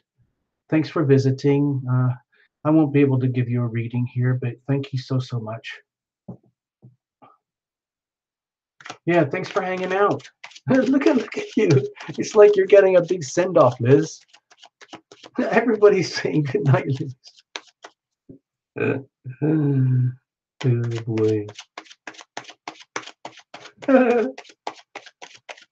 All right, let's have a look. Who's next? Teresa. Teresa, you are next. Teresa Bates. And as far as I recall, didn't you say that you've never done this before? I don't remember seeing the name. I mean, we get all sorts of people coming to the channel and the show and a visit. I don't recall the name. I can't remember everybody's name, but If you've never done this before, don't be scared. You're being hazed, okay? You're being initiated. So if you need to go back and put your helmet and goggles and gloves on and your oxygen mask. You'll be okay. Other people have done this before. You can do it too. You'll be fine.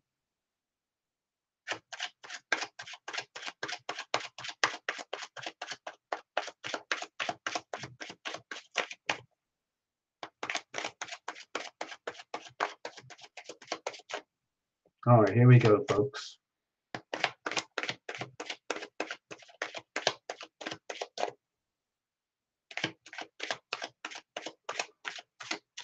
All right, let's have a look. Here we go. Here we go. Here we go.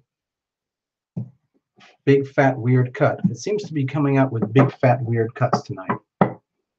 All right, here we go. What's the situation? What's the challenge? How are we going to handle this? All right, Teresa, you kind of saw what happened last time. It's the same spread thing.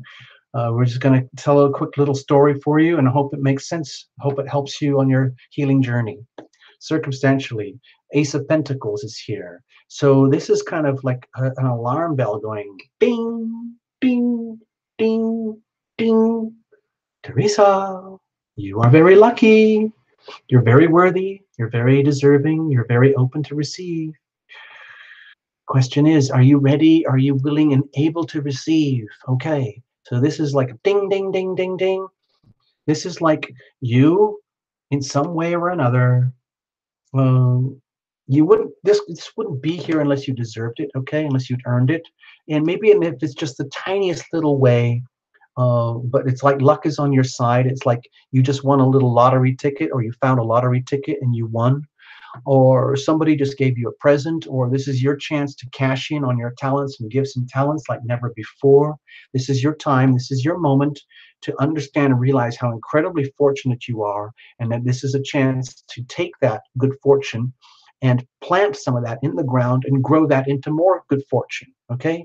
Planting seeds of love, evidence of love, not just fairy tales and stories and tarot readings from Tarot Lumination. We're talking like literally uh, fermenting, nurturing new, uh, new energy, new love for the future. Okay, tangible stuff, the stuff that really counts.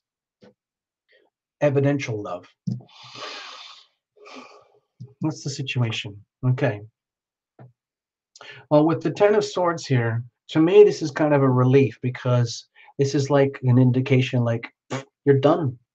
You're done. Done, done, done. That's okay. You can't be hurt any more than you're hurt already. It's almost like you're crushed, pulverized. It's okay. I tapped out. I can't take it anymore. It's okay. It's a relief. So with the Ten of Swords here, if that's your situation, that's actually, that can be looked at as a tremendous opportunity to release all this crap, all this doo-doo, all these burdens. And it doesn't matter. Because if you're in a situation, if circumstantial energy is actually very favorable for you right now, and you can see, to me, it feels like you can treat this very favorably. It's like a realization that this is your time to go for it, Teresa, that you can release yourself from all of this stuff. It doesn't matter what all these wounds and pains and sufferings are. It doesn't matter. It doesn't matter how you hurt yourself, damaged yourself, limited yourself, condemned yourself, judged yourself, contained yourself. It doesn't matter if they did all that to you, whether it's something happened from your parents or your aunts and uncles, nephews, teachers, people who are supposed to love you but didn't, people who shystered you, betrayed you, undermined you, cheated you, screwed you over. Doesn't matter. Everything is shifting. Everything is changing. I see this is very much aligned with the new moon as well.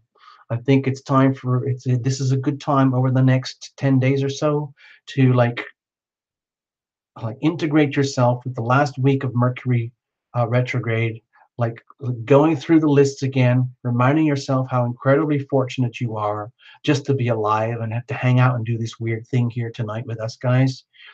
And share yourself with us and we share our energy with you. It's a team effort. And all this pain and suffering can now be set aside. Yes, you will suffer more pain in the future. You will have more challenges in the future. But what I'm suggesting here is right now, whatever has been contaminating and uh, like like poisoning your life up to this point, it's time to put it all in a box and say, you know what? That's history. This is all history. We're going forward now in a path of self-healing. So what is the challenge here with all of this? Wondering whether you can do it. With the Six of Wands here, you might be wondering whether you've actually got the guts or the courage to let go of all this pain. Because pain and suffering can be so powerful that it owns us to the point where it becomes your sole identity. It's like you don't know yourself except through your pain and your sorrow and your stories of misery and loss and tragedy. That is a tragedy, okay? It's like if, in other words, if let's say you were here right now, Teresa Bates, and this is you, and I said, okay, Teresa, it's over. This is done with, so we can let this go. Please allow me to take this away from you and put this in the dumpster. And you kind of go, oh, wait a minute, that's me. You're pulling me. That's the whole of me. And you're saying this is over and we can put this in a dumpster? The Tarot Illumination is saying, yes. And then there's Teresa going, but wait a minute. You don't understand, TL. You don't understand. You don't understand how bad it was. You don't understand the pain that I went through. You don't understand. And I say, Teresa, it doesn't even matter. This is redundant. This is over. But TL is just like, that's me. That's my life. That's who I am. All I'm suggesting, Teresa, is that with the Six of Wands here, it's just wondering, have you got the courage to go to do this? Watch, I will do it symbolically again. Okay, thank you. In other words, have you got the courage to let go? That would be success. In this scenario, in this reading, success equals letting go of all of this while TL is pulling it off of you. And I don't have to pull it out of you. You have to, because I could pull like this, but what counts is that you release it, okay? Having the courage. Victory equals releasing this, which means doing this. Get it? All right. So how are we going to overcome this like terror, this lack of courage, the fear that you don't have the guts to do this? You have to make a really big decision to do it. You have to love yourself first. I don't think this has anything to do with a love and relationship reading. You can reinterpret this however you want, Teresa. By the way, people do that on this show. Sometimes we get other tarot readers here who are very, very sophisticated readers, and they will see a completely different story. So if any of you guys are out there and you see a completely different story to Teresa, please type in the essentials to Teresa so that she knows that there's other ways to see this stuff. My interpretation here for you, Teresa, is to literally, it's kind of like this whole thing is all about learning how to love the self, starting from scratch, new beginnings, and having the courage to do it. But it means, like, some people see this as like a relationship card, but it's also the big decision card of choices, of how we make very, very important choices about who we choose to share our life with. And this to me feels about you choosing to share your life with you for now. So it's like you have a whole new you get married to you accept and fall in love with yourself in all your nakedness, all your flaws, and all your glory. You integrate the masculine and the masculine and the feminine to become your full self. It's like becoming married to yourself. It takes intense courage to do that. And all I'm suggesting with the cards here is that it's time to make the decision to do that. If we were doing a lot of, if you and I, Teresa, we were working a lot together, because I get repeat clients and things, we have to do things in steps and stages. This looks like a very, very compressed micro program about love and healing. it takes tremendous courage to make the decision to do this.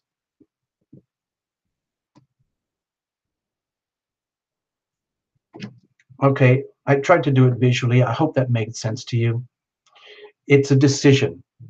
It's a decision to choose victory over pain, to choose your own self and achievements and give yourself the chance to grab this opportunity and let all this doo-doo behind so you can come into a new world, a new a sense of confidence and achieving and winning. It's a huge decision to marry yourself to yourself, to be fully in love with yourself and married to yourself. That is the ultimate relationship. You really, it's very hard to have a very deeply fulfilling, loving relationship with a significant other if you're not that way already yourself. Go check out the laws of attraction. You'll understand what we're talking about. Thank you, Teresa. I hope I didn't hurt your feelings or get too pushy or mean or hurtful, okay?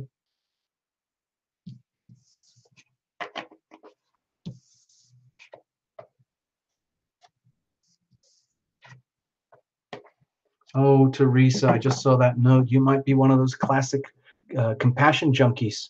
You can't help it. You're born and raised and trained.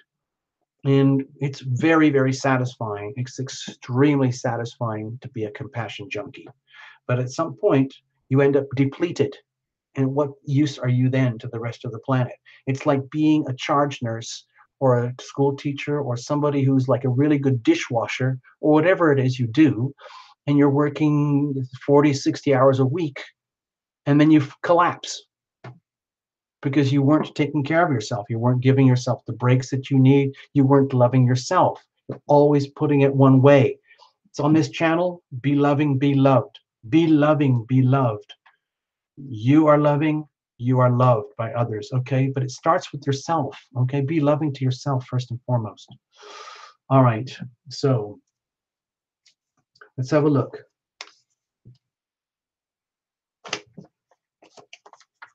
I've got three more. We've got Stephanie, Catherine, and Path Traveler. So we're going to do Catherine because Catherine, this sounded like you were in really dire need, okay? Actually, let's do something. Let's do a little invocation. Precious said, so I don't know if Precious is still here. Precious, could you remind us again about that, whatever it was, with the kids dying on the bus? Precious, are you still here? Because maybe we could just do a big group hug. You know, like, so we can send a little bit of, you know, love tribe hug to the kids. Precious, I think it was you, Precious, who told us. I don't know what the delay is on the show tonight, but if you are there, Precious, please type it in again. Okay, please.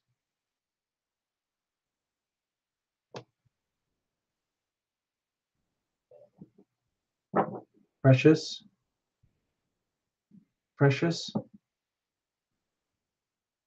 Okay.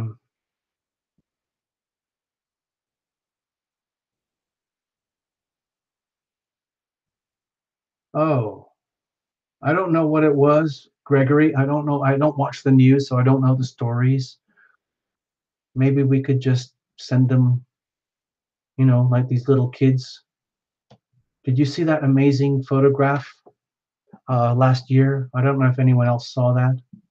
It was this amazing photograph. I'll try and make a little super doodle. I don't have, yeah, basically a group hug. You know, last year there was a girl and she had her like smartphone camera and she witnessed a very ugly road accident where a lot of people got killed, including children. And she was just taking random photographs from a distance. And in several of the photographs, there was this inexplicable shaft of blue light. It was a very radiant golden, turquoise, and blue light. Okay, I'm just putting it here. And what happened was, it was a very tragic accident, and little children were killed. And within moments, well, basically, accidents happen over a period of time. Uh, it looks like the emergency crews were there very quickly, but she took the photographs over a period of quite a few minutes. But on multiple photographs, there was an image, a very, very clear image of these shafts of blue light. Okay? And inside the blue light,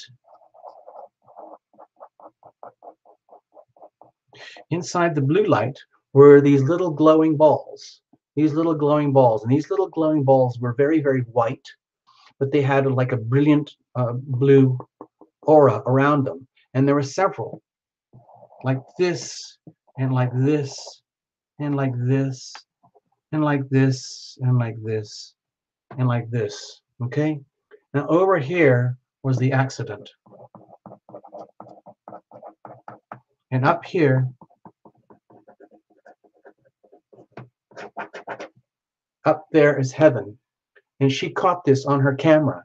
And it's somewhere on YouTube. You can actually see these photographs. It's somewhere. These are live. These are not, it's not a video. Okay, it's not a video. It's a series of photographs. I don't know where they are, but I've seen them, and I have them. I've actually made a copy here, but I can't show it to you. So here was the scene of accident with lots of death. But here were these little balls of light. And these little balls of light, she was writing, she had several of these pictures. In each one, it was slightly different, but she could see the motion that these little balls of light were heading towards heaven.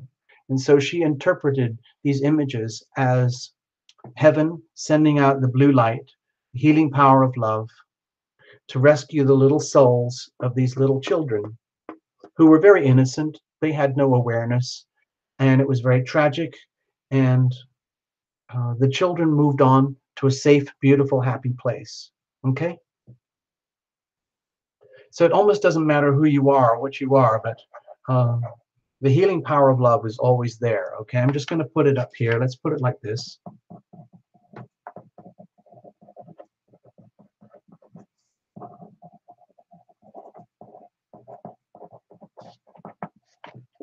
This is just one example of the healing power of love. I'm very fortunate in my life because I'm very visual, and a lot of you here are very like clairaudient, clairsentient, clairvoyant. You might see these things yourself. I'm quite familiar with the blue light in my own life. I'm quite familiar with angels. I'm not going to make a lot of pictures. I'm quite familiar with the shifts in these energies. And all I'm saying is that this stuff is real. And if Precious was telling a story tonight about some little kids who were tragically killed on a bus, then this is probably what happened to them. So we can wish them on their way. They're probably already far inside heaven right now. So as tragic as it is down here on earth, everything's still beautiful up there in heaven. Okay? So there you go.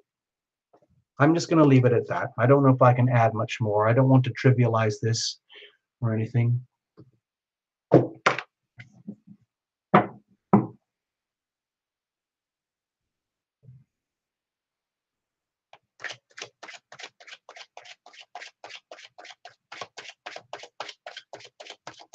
Yes, Happy Go, you're right. I noticed that. Sometimes, because I've had quite a few near-death incidents myself, what can happen is blue light will come in, the healing power of love, angels will come in, and they will start extracting your soul and release you before you've actually died. Because it is a transition. Death can happen over like a period of time. It isn't necessarily like instantaneous. Uh, Sometimes it is instantaneous. But when there is, let's say, tragic death, and it's coming your way, and you know it, and you see it coming actually at you, you literally die before you die. That's what happens. You die before you die. The physical body will fall away, and your body will be saturated with endorphins. And if it's an accidental death where, uh,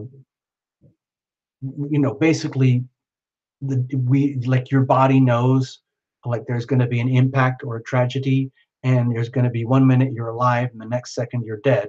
What can happen is, what I think Happy Go was trying to say, is that the energy will come in and you will die before you die, so you don't have to go through the slaughter. Okay.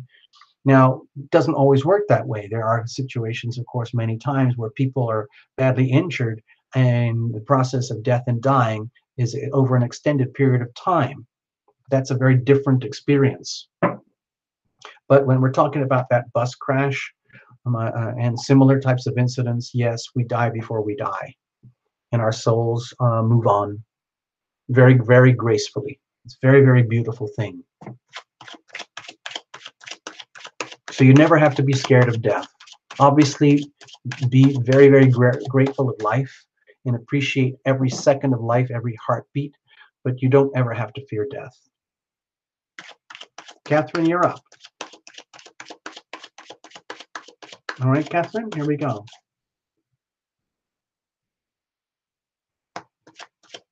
You see, Teresa knows. Precious knows. There we go. Teresa knows. There you go. Thank you, Teresa. All right, Catherine, cards are shuffled. We're going to go for it. This is for you, just for you. If it doesn't make any sense, it might be perfect for someone else, or you might get a reinterpretation from one of the other readers here. Okay? So we'll see what happens. All right, Catherine? Hang in.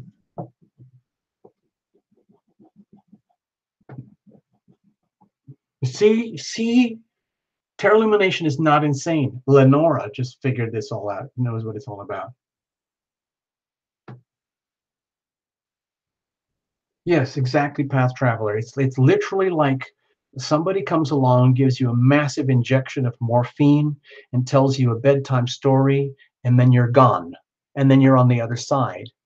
And it's a beautiful, beautiful world. And you wonder, like, why did we live in so much pain and suffering? Why? It's our decisions, people. It's our decisions. Okay, Catherine, here we go. Here's the situation. Here's the challenge. Here's how we're going to handle it. What's the weather like? Let's have a look. Hopefully it's not too precarious like that Seven of Swords. Look, with the Six of Wands here, Catherine, I don't know what's going on in your, I don't know anything about you. You don't really have to. Just let the cards tell a little story. But the Six of Wands here, maybe it's a wake-up call. Like, even if you're feeling really down in the dumps, it sounded like you were really miserable and you really needed a reading. And most people don't get readings unless they're they're hurting or confused or lost, and they need some perspective from a third party. So they come to somewhere like Tarot Illumination for perspective. That's all it is.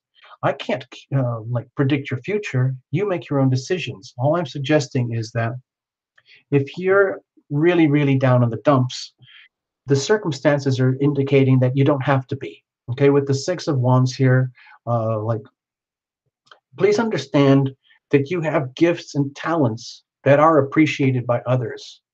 Okay, it's okay to be that way. It's okay to accept your awards. It's okay to be loved and appreciated. A lot of people don't want to do that. They would rather dumb themselves down to fit in with like the lowest common denominator, so that you don't have to evolve or grow. Because when you evolve or grow and claim your victory and allow yourself to be happy and achieve, that means you're kind of in the spotlight and everybody's watching you. And that's very awkward. A lot of people don't like that or want that.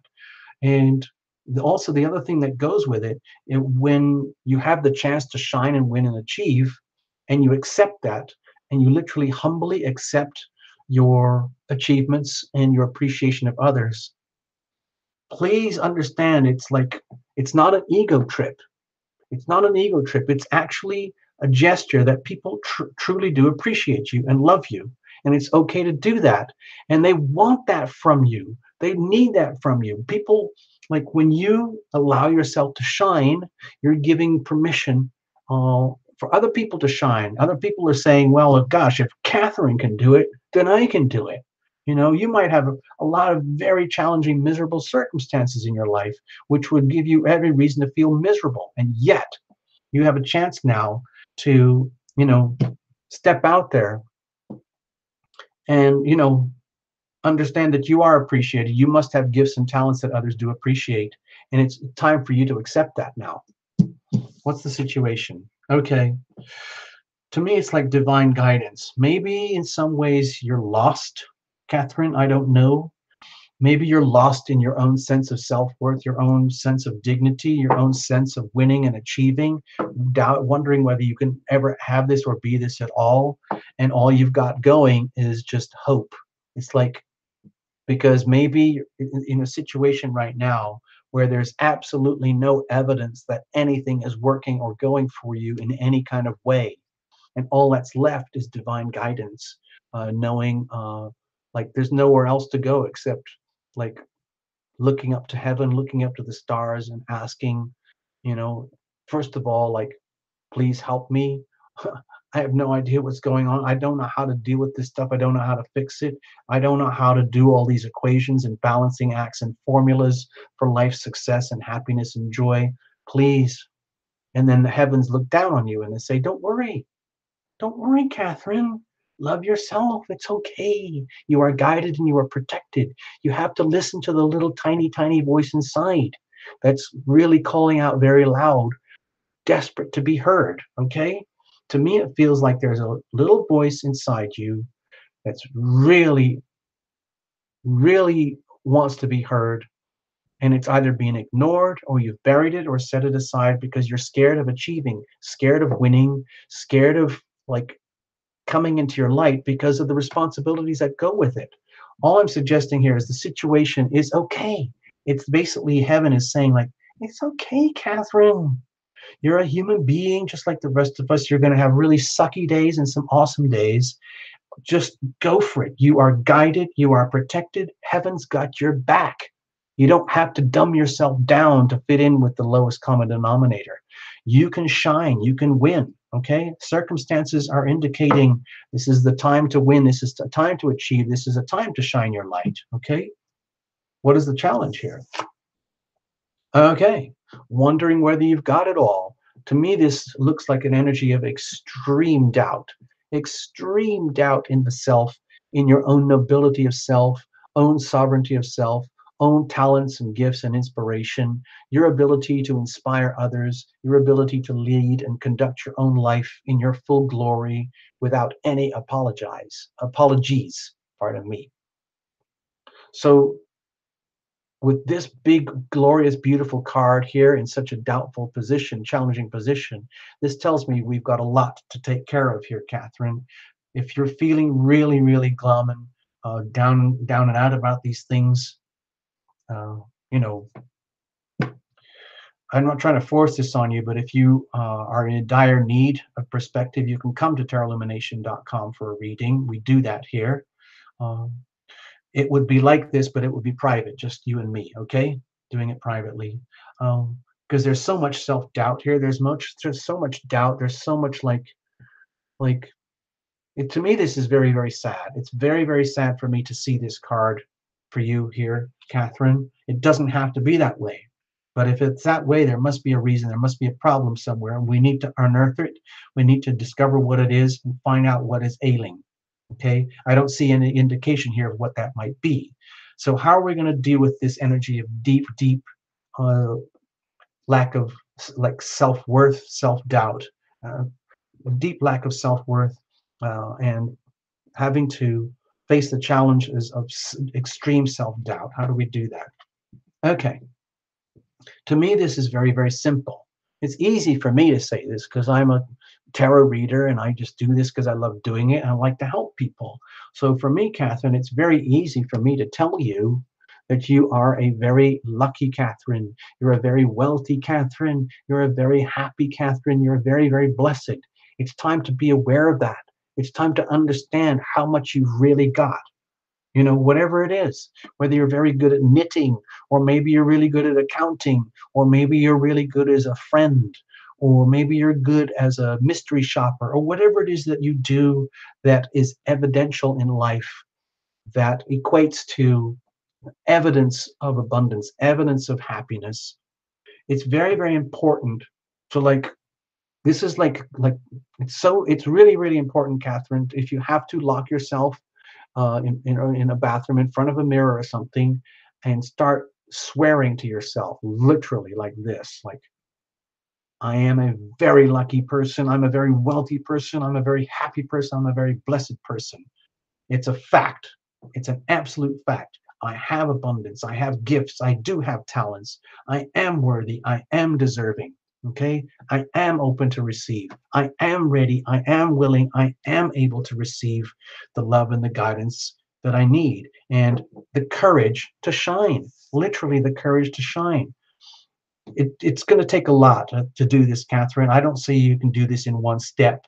I can tell you this in a few seconds, in a few minutes on a tarot reading, but this is a big leap to go from here to here.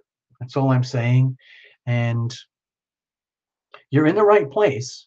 You know, I'm not saying we can do this in one little tiny tarot reading. What I'm saying is that you're kind of in a group environment where you can start to absorb the support and the love of healing of others in a way that's evidential. Okay, like we're here. There's some really amazing people here. Okay, Catherine, please understand that. And they have some amazing gifts, literally gifts and talents you could hardly measure, and they'd probably be more than happy to share that with you for your own journey, because they know that's how they invest in themselves for their own growth and abundance. That nobody here wants to see you dumb yourself down to fit in with the, so nobody notices you.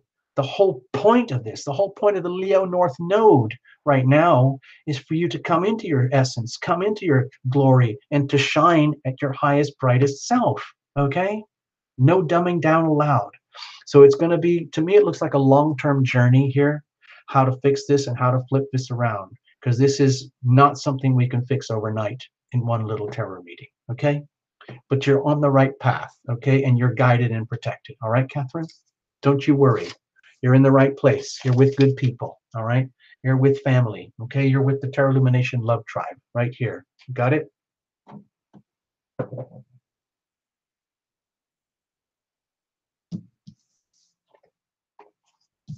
Okay, I need a little break, people. I need a little break.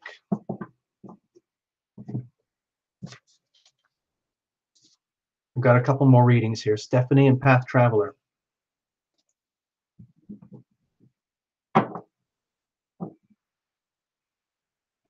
Yep. This is for you, Lena.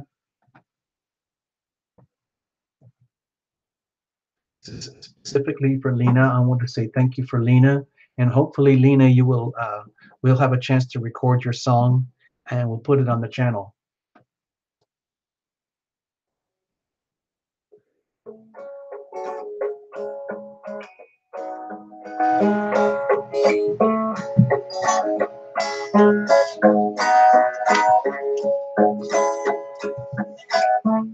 If you wish for a simple miracle, if you wish you can have one right away, all you need is some faith, is the will.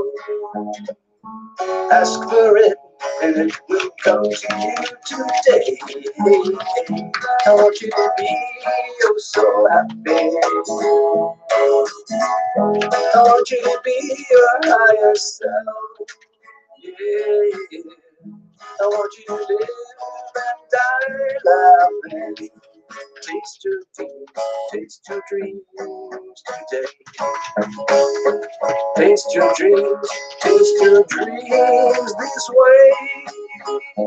Yeah. Da da da da da da da da da da da. Da da da da da da da da da da. And if you you wish to be in a state of grace, ask for it and it will meet you face to face. And if you wish, if you dare to dream, you will find that it's easier than it seems. Hey, hey, I want you to be oh so happy. Yeah, yeah. I want you to be by yourself. Yeah. I want you to live and die laughing. Taste your dreams today. Taste your dreams, taste your Good night, dreams. Laura. Good night, Laura. Bye-bye. See you soon.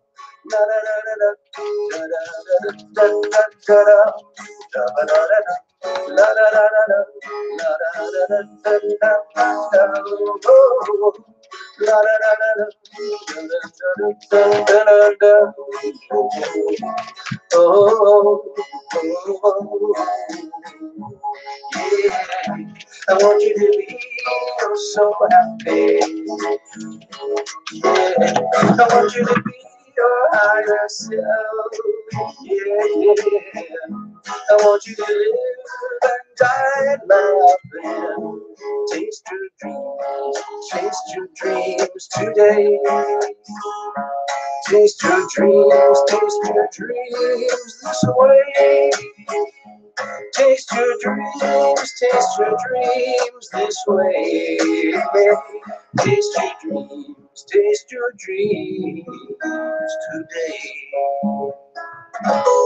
All right, here we go. We're going to read for Stephanie now. Yay. Good night, Laura. It's been great. Thank you so much. Love having you on the show. It's fantastic. I love having all you guys here. It's fantastic. To me, you guys are family. I'm serious.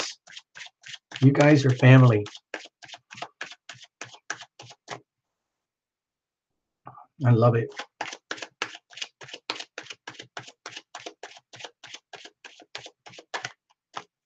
All right, here we go. Cards are shuffled. Cards are cut. Oh, wow, that was an extreme cut. Look at that.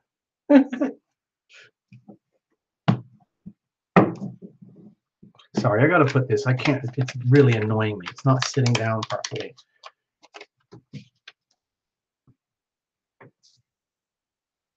All right, here we go. All right, Stephanie, what's up? What's going on? Here's the situation. Here's the challenge. Here's how we're going to handle it. Let's have a look. What's the weather like?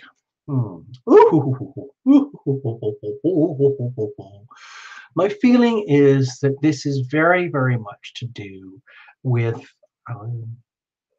something very pure and simple, circumstantial energy. It's almost like you can't distinguish between yourself and like the love energy that flows through you. Have you ever had that feeling, Stephanie, where you know you're an instrument, where you know you've already detected, you already understand what love is in its purest sense? It isn't just romance and flowers and dating and hot sex and doing all sorts of, I don't know, poetry or whatever. Love is, from my experience, love is as love does. Love is an action. Love is the healing power of love in action, okay? Where love is the willing decision to deliberately go above and beyond your own comfort zone in the moment in order to extend love and healing for the specific purpose of fostering and nurturing the spiritual growth and health and healing of yourself and a significant other, perhaps, at the simply for the sake of it. Okay, it's a decision to do that, and it requires oftentimes not worrying about anyone else or anything else in the world except you, loving yourself first in that way, and then if there are significant others, just picking one at a time. You don't have to go around and save the world, I mean, if you want to, you can like go on protest marches and whatever, and get involved in all sorts of, activism, whatever. But this is to me an indication that uh, circumstantial energy is very, very fortuitous for you right now to understand that you're kind of in a position where, like, when you have the healing power of love coming into your life, into your body, into your mind, spirit, heart, and soul from above, it can be like a flow, and then it sits in you and you can own it and then you can share it. But there are times when it is so profound that you don't even know you exist anymore. You are literally an instrument. The love is flowing into you, out of you, and through you, and you can't tell the difference between you and the healing power of love. You become one thing. It's like you have become in love with yourself. You have loved yourself enough to the point where, like, the ego hardly exists anymore. You have to have a very, very strong ego to stay alive. But it, you know, at the like at the very tippy edge of our life experience, one of the most ultimate joys is the experience of love moving into and through your life to the point where it's like it's ecstatic joy. It's ecstatic joy in some kind of way. It can literally be there just for a fraction of a moment, but once you've sensed that, there's no substitute. And my feeling here is that there's a little bit of that in your life right now. Circumstances are very, very, let's say, conducive for you to tune in to, like, kind of go into those kind of little meditative trances like I kind of do here for myself, where I deliberately ask for the healing power of love to fill my body from up above. I ask for the healing power of love to fill my mind from up above. I ask for the healing power of love to fill my heart from up above. And I ask for the healing power of love to fill my soul from up above. And then I own that. And I am that. And then I just share that. That's what I'm sensing is here for you right now, Stephanie. You've got that, okay? You've got something like that. You either know about it or you have it or you can do it or whatever it is. What's the situation? Peace be upon you. With the Four of Swords here, my feeling is that right now, it's almost like you understand what I was just talking about. Uh, but in some ways, it can be very overwhelming because it can take a lifetime to get to that point, to that tiny little sensation and awakening of what I just described here. But once you have that, it's an amazing, amazing gift. And you can literally officially tell yourself, wow, I need a break now.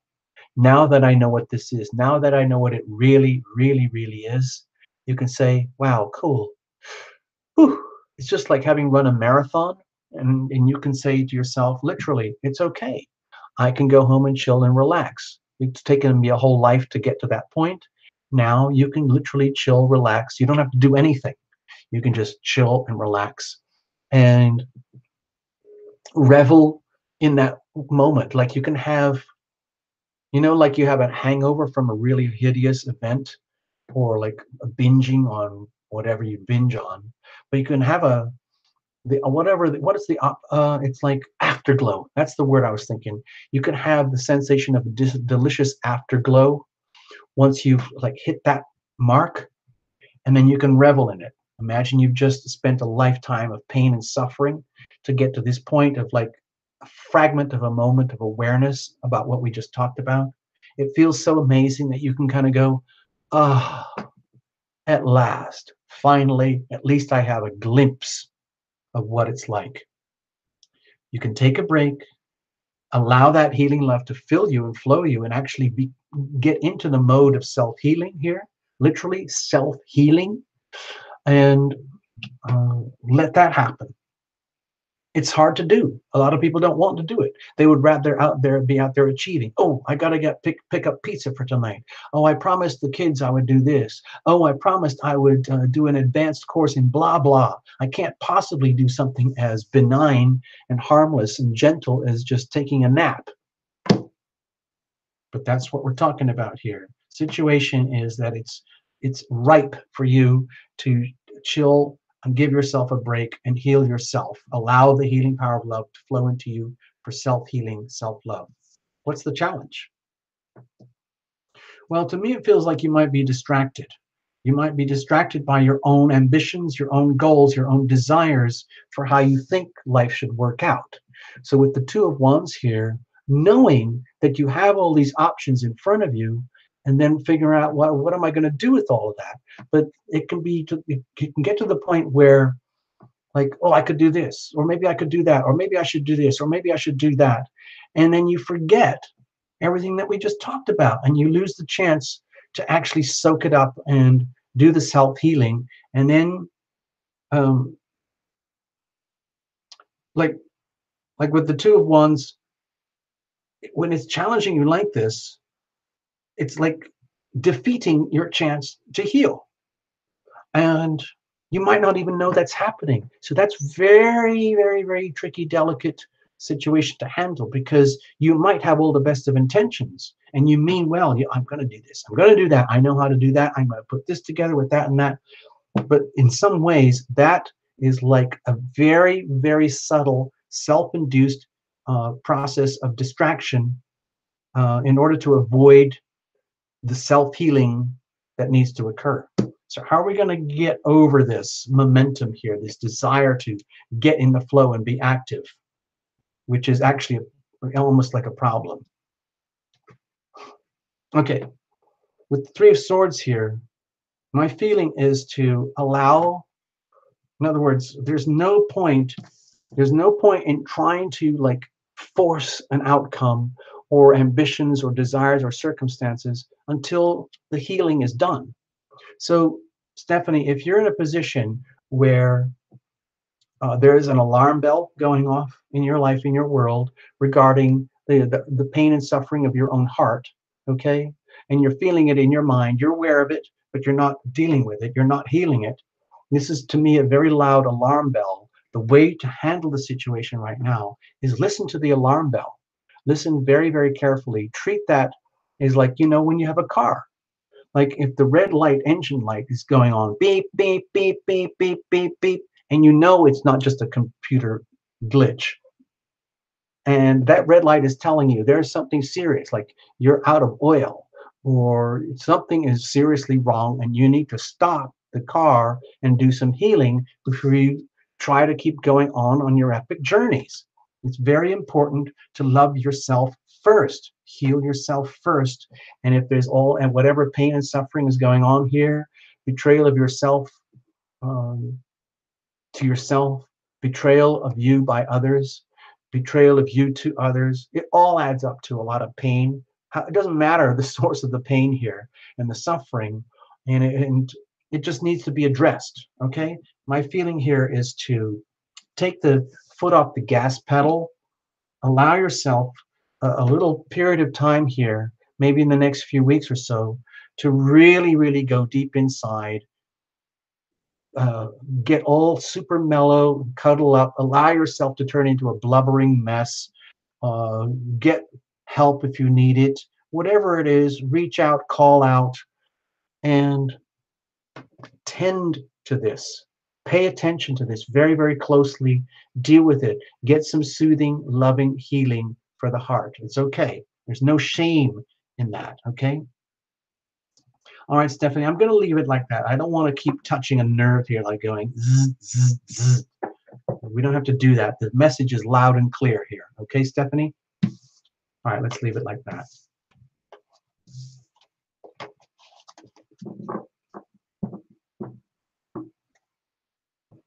All right, what have we got here? Path Traveler, you're up. Thanks, Stephanie. Thank you so, so much. Path Traveler.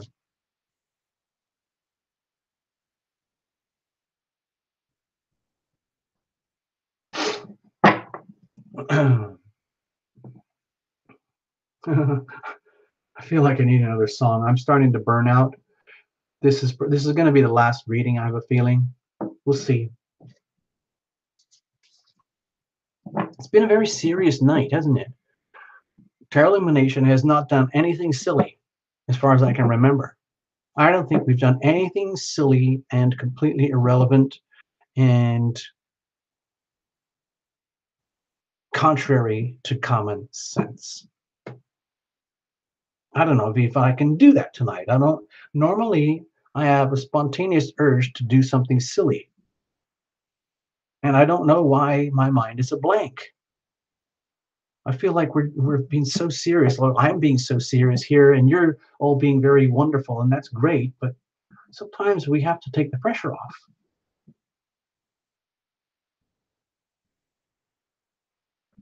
I'm glad you're telling your stories to each other, by the way, people, because it's very hard to do this whole show on my own. I think it's really, really good that you guys do a lot of like mutual support. It's like being in a support group, you know? I think it's really, really cool the way you guys just spontaneously do that. It's very, very, very cool. I need a sip. Mm, I need another sip. Mm.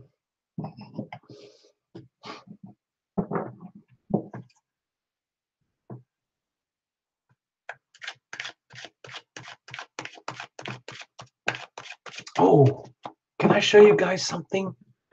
I found this today. I forgot I did it. I forgot that I did it.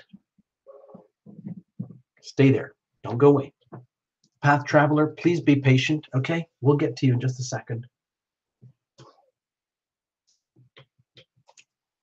I'm going to share this with you because I've had some lovely experiences in my life recently. And you know how I like to make little doodles and paintings. And I'm very, very lucky because I'm very deeply loved by my significant other. And we're both very, very aware of that. Okay.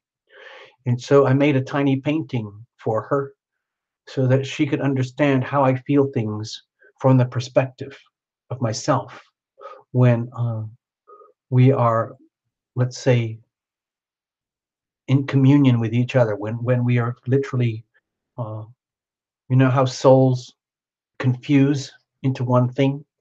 So I want to show that to you because this is how it feels to me. This is like the nearest thing I could get to a little painting to show you how love feels to me. And I'm going to share this with you. Okay. So understand, I'm very, very lucky to have this. I don't know if anyone else has experiences like this, but this is how it feels to me. Okay. And there you go. So I'll point it out. This is her soul energy here. And this is my soul energy here. And everything kind of turns into a blur and we become one thing, where this whole thing becomes one thing. Okay? It isn't just, you know, we talk about this a lot in the love and relationship readings, you know, the reports where we do, there's you over here, there's the significant over here, and then there's the relationship here. And we talk about the crucible, the structure in which the relationship can endure. Well, it occurred to me that this is kind of symbolic because, in a sense, this is the relationship here. Okay, it's this one thing. I'm very lucky. I have a very beautiful relationship. I'm almost, it's like, how did I get so lucky? But let's just say that's Terra Illumination energy over there, and that's her energy over there. And then you kind of like squish it all together into one thing. That's what it's like. So there you go. Hey, Precious, I just saw that. Wait a minute. Okay, let's play a tune. I'm going to play it here tonight. You don't have to go away. You can stay with us. It's just a 3-minute song if you're feeling miserable. We'll play another song later, okay? Oh gosh, I feel like I don't want to go into it. Forget what I just said. Sorry, Precious. I don't know if you're having a depressing, sad evening. I hope I didn't. Maybe I shouldn't have shown you this stuff. I'm sorry. Because, you know, there's a lot of lonely hearts out there. And when people get a sensation of like, well, what am I missing? Then it can trigger the pain of the broken heart even more. I was trying to cheer you guys up, but from what I just read from you, Precious, in some ways I regret having shown you that image now. So I hope I didn't hurt your feelings or conjure up any sadness. I'm sorry about that. I didn't mean that. I didn't want that to happen. Okay. I never thought about it. I was being a little bit selfish. Oh dear. Oh dear.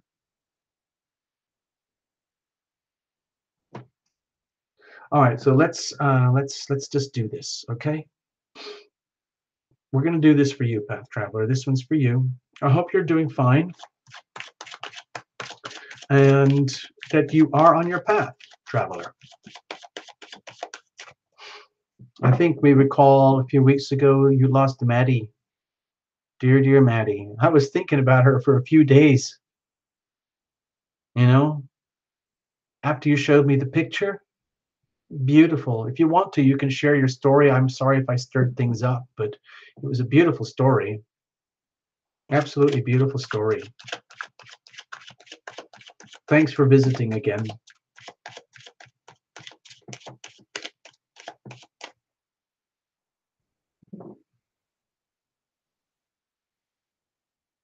Thank you for your support, Pritali. I guess I should stick to my own words, like no apologies. No apologies, people.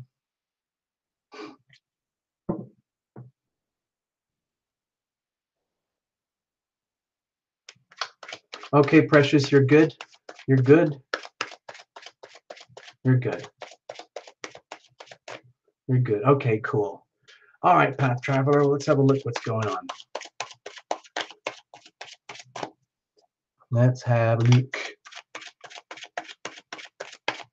Have I told you I love doing this for you? I can't help it. I'm a tarot junkie. I'm a tarot junkie. I confess. I admit it. Tarotaholics Anonymous. I'm a member. I'm a founder member. Oh, I told you. I told you. She's a beautiful, happy creature, a beautiful, loving soul. She's probably got a lot of qualities of a guardian angel. But when I felt her, when she came, I think it was last week or the week before, I can't remember. But when she came to me, it was like she was so excited that you were talking about her. And she was so excited that I picked up on her. And the the light we talked about, lots of white and some gold. And then you showed me the picture. She's mostly white, but I think the gold that I was picking up is probably to do with her own aura, which is very sweet and very, very loving. And that's just her nature. And just being a very sweet, loving, caring creature. And it's very evident that she had a very strong, loving bond with you. And even though she's gone, she's still very much there. She loves you. She loves being with you, and she loved sharing her life with you, and that you shared your life with her.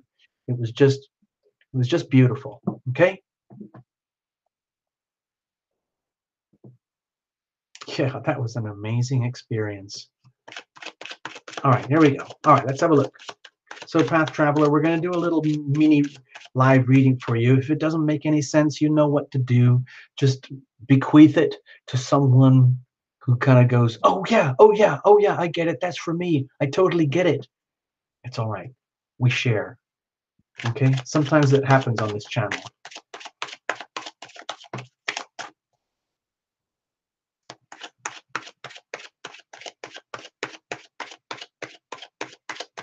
All right, here we go. This is it, people. Good evening and welcome. Let's pretend like we just started. There we go. Let's have a look. Cards are blessed. Angels are with us. We're surrounded. We're absolutely surrounded. Bucket loads of angels. Here's the situation. Here's the challenge. How are we going to deal with it? Okay, let's have a look. What's the weather like?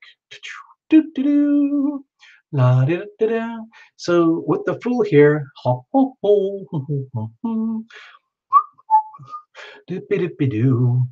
I have, to me, this is like very, very liberating. To me, it's an indication that circumstantial energy is encouraging you now to completely just kind of like let go and just, whatever you've been living through in your life up to this point, especially the recent tragedy, or well, it's not a tragedy, it's a beautiful thing. Maddie moved on. She's she's in heaven now, and she's still relating with you. But it's like you can start from scratch again. You don't have to know everything that's coming up in the future. It's almost like saying, it's almost like the circumstances are saying, uh, don't worry about anything, path traveler. Don't even try to make a plan. It's not. There's no point. The best thing you could do right now is literally kind of go.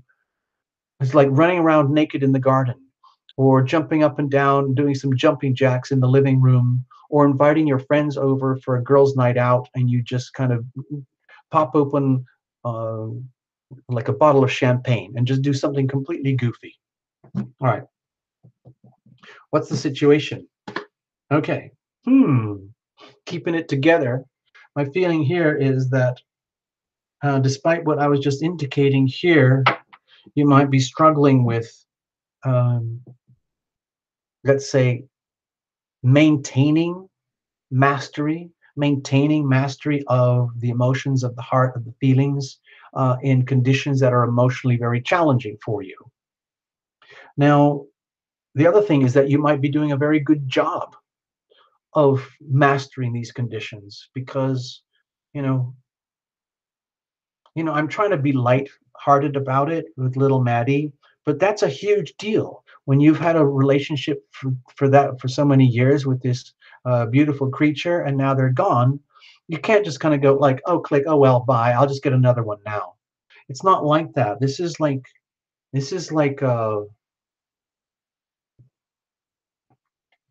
like it's like a major life event. Okay, so it puts you in a position where you have to rise up to your highest like credentials, your highest dignity, your honor, and own it. Like understand how amazing it was and is to be alive, to have this life, to have all the feelings that we have, the emotions, all the tragedies and the dramas and the shocks and the horrors, and then all the joy, and how it can be very, very, very turbulent throughout life. And yet owning that in such a way that you're not destabilized. In other words, my feeling here is the situation is that you've lived a good life. Not everybody gets to do that. Not everybody makes good, healthy, loving decisions. But even for someone like yourself who has made um, good, self loving decisions, life still goes up in cycles and ups and downs, like happy, sad, happy, sad, happy, sad. And sometimes it can be really challenging to live with those currents, the ebbs and the flows, the ups and the downs. But it can also be very, very satisfying to live through them. Like you've lived through all of that. You've lived through epic joy. You've lived through epic sorrow, and you're still got it together. You're still you. In other words, you are not crushed by the down moments, and you're not deliriously drunken and self-destructive uh, from overindulgence in the awesome moments. No, you have mastery over the currents of energy to the point where the way other people would look at it, they would say, you path traveler are an example of someone of a life well lived. Okay, like you've had the best of it all, you've had the worst of it all, and you're still going, and you're still proud and dignified and maintaining your self-respect. Okay, and continuing to move forward fearlessly. What's the challenge? Okay, the unknown factors lying ahead. My feeling here is that the big question is, it's like a huge like bleeping question mark, bing bing bing bing bing bing bing, along with this what are we going to do now? By the way, path traveler, have a look at this. Look, can you see the little white dog there? I know Maddie's quite big, but look at the little white dog. She's still right there with you. Look at that. Yay, see, this is freaking awesome. It's like you path traveler right now are in the process of living through your own movie. Correct? Yeah, you just said it. And whoever that was, Now, the challenge here is like what I was describing earlier, like if this is you living through a life well lived, the up moments, the down moments, the tragedies, the pains, the losses, the glories, more pain, more glory, love, love, love, love, love, loss of love, loss of love, loss of love. Either way, you're dealing with it, handling it. But it, it's one of the things like people who are very, very strong attract the biggest challenges. Have you ever noticed that? So what I'm seeing right now is that in all your strength and dignity here and a life well lived, it's like you're on one of these moments, like you're coming out of this moment. Like if we go back onto this thing here, where the emotional currents of life are always going up and down, and you've gone like this, and we're heading up this way. When you're, if we could like do a focus in, a tight focus in here on the energy, zoop, coming in like this and going over here. It's like inside of you, path traveler, it's just like, oh my God, what are we going to do now? Okay, because we don't know. It looks to me like it's, with the moon card and the challenge position, it would be facing like what you don't want to face, facing the fears, facing the shadows, facing the initiations, facing the new things opening up in front of you, the wild unknown, the wild, wild unknown. It could be very, very scary for you, even though you've got your little guardian angel at your side. Okay. It could still be scary. Okay. It's understandable. Okay. Even for a person who's conducted a life well lived, you still have to deal with the ups and downs. You're not going to be flatlining through life. This is not you. That is not you. This is you maintaining your dignity and sovereignty through all the ups and the downs and the ups and the downs. It's just we've just come through something, and now you're heading into a new thing, a brand new thing where you're heading deep into the unknown, almost like being initiated. Like, what the bleep am I going to do now? How are you going to handle it? Man, you've got some big cards here, Path Traveler. Okay, my feeling here is the way that you're going to handle it is the way that you always handle it. You just dig in, you go deep, you go deep. You understand that the lights are around you all the time, in daylight and in nighttime. The sun is always shining, and maybe it's not right now, but it's going to be there tomorrow. And the moon is always shining bright. It may not be right now, but either way, you're surrounded by light. You've always, always got light in some way, shape, or form to guide you. So my feeling here, the way to handle like the deep unknown of what the bleep am I going to do now, it's almost like you don't need to know.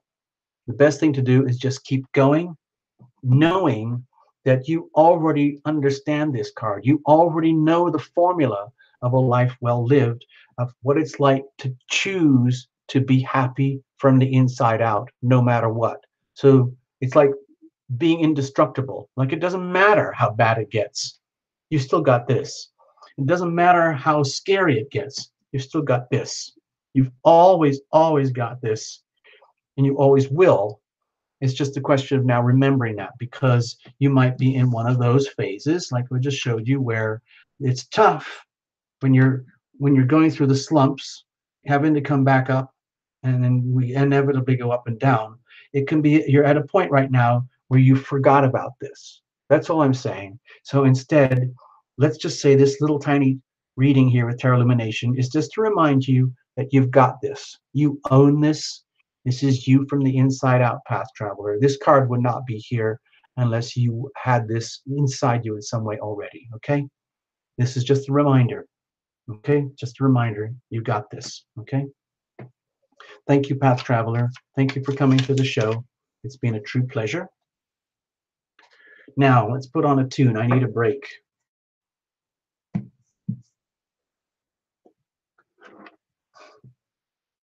Path traveler, run naked in the backyard. Exactly, yeah. With a bottle of champagne and your best friends. There you go.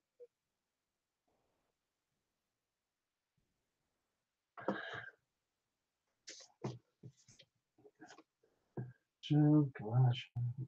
Hold on, give me a moment, please. I'm going to play Wonder Ride. This is my.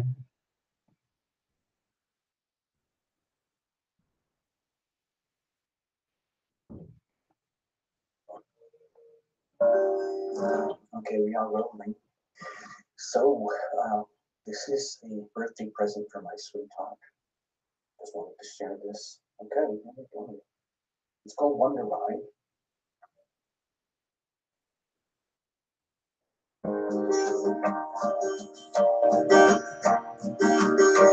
My dear, this is my birthday present to you. To celebrate the day that heaven made you. It's remarkable that we both found on another.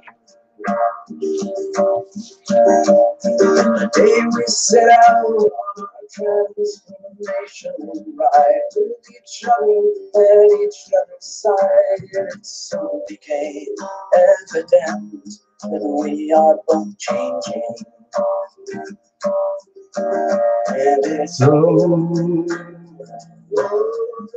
such a wonder ride, my dear. Is it so? Such a wonder ride. Hold on tight, hold on tight, tightly, my dear.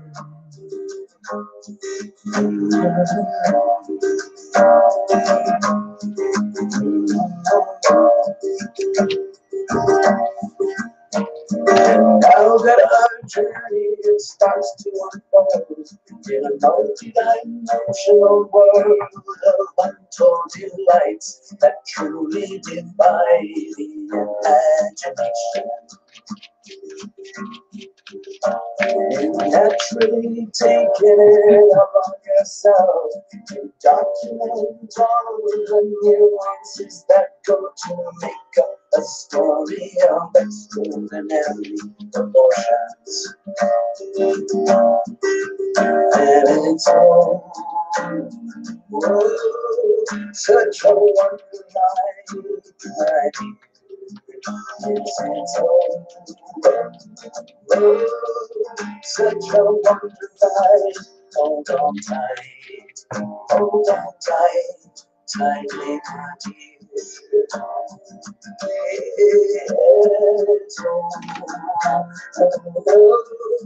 such a wonder life, my dear. Yes, it's all such a wonder life. Hold on tight, hold on tight, tightly, my dear.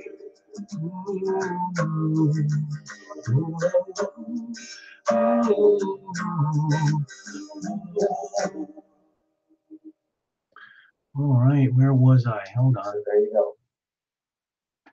So I just want to mess around. I want to hang out with you guys now. Give me a moment. All right. So that was fun. I guess some of you are still here. Wow, it must be very late or extremely early. I don't know. Maybe some of you are in Australia, New Jersey, Finland, Ontario, Canada, Chicago, wherever, California. Happy-go-lucky, yeah.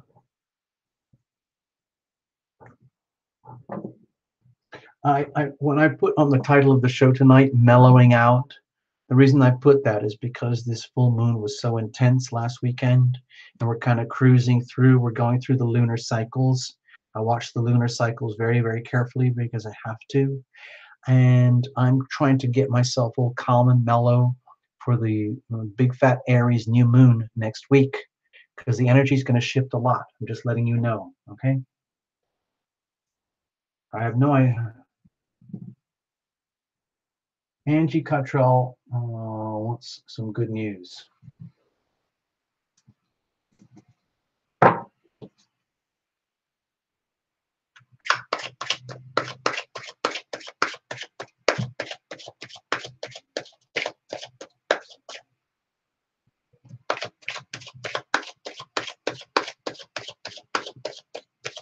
I'm going to do one more reading tonight. I feel I have to do one more.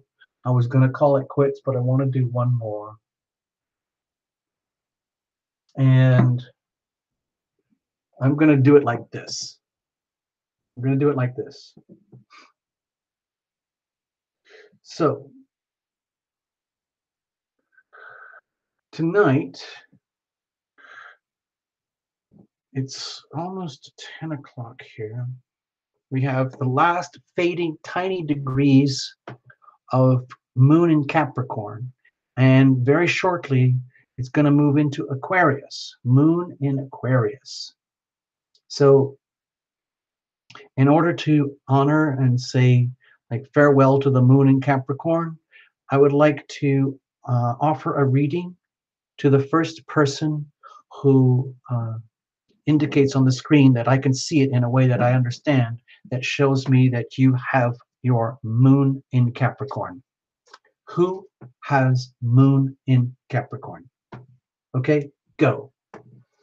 I'm watching the screen. I'm going to go over here and I'm going to watch the screen. Who has moon in Capricorn? No, not Jerry the Pope's son. Moon. Moon in Capricorn.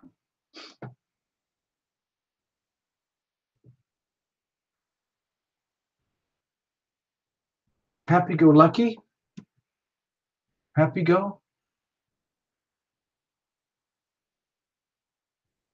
Okay, there you go. Happy go. You got it. You got a reading. Enough said.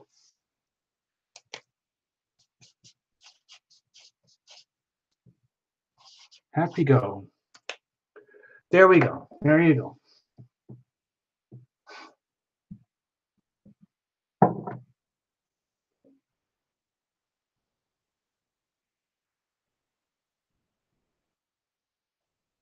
All right. I'm just doing this for thrills. Okay, we've had a great night. We've had a super night. It's been kind of a serious night. I think a lot of it is simply because of the Capricorn moon, and it's in its 29th degree right now, so it's very serious. Okay, that's why I picked that as a little question mark. This is just a poignant moment in time.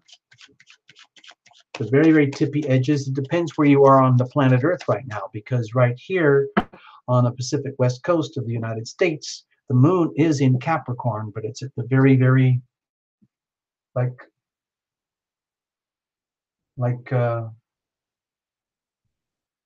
tippy edge, and it's actually void right now, so we're kind of free floating. There you go.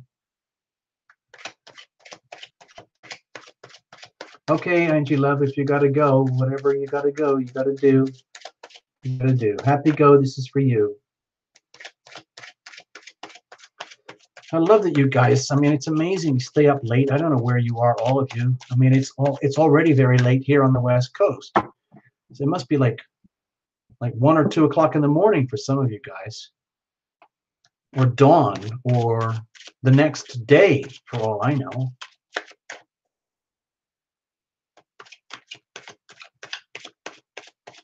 All right, Happy Go, this is your reading for you.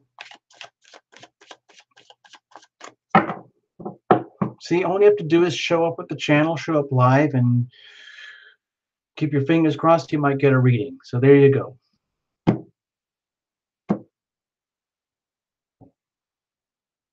All right, there we go. Cut. There we go. It's almost 1 o'clock. Wow. Almost 1 a.m. God, you bunch of night owls. It must be freezing. Are you guys freezing? Is it freezing cold in New York right now? Anyway, okay, here we go. All right, Happy Go, you ready? Here's the situation. Here's the challenge. Here's how we're going to handle it. Let's have a look at the weather. Kaboom. Hey, didn't we have this on another reading? We've had this several times. Anyway, Happy Go. This is your moment, okay? It's really important to seize the moment, understand how, things do go in waves and cycles, and you can't just flatline your way through life. It's very important to be aware of the cycles, the ups and downs, and know when to go and know when it's safer to and smart to restrain and hold back. Right now, circumstances are indicating or encouraging you to seize the moment, kind of go for it, and literally give yourself a chance to shine like never before, okay? I hope this isn't sounding too over the top for you.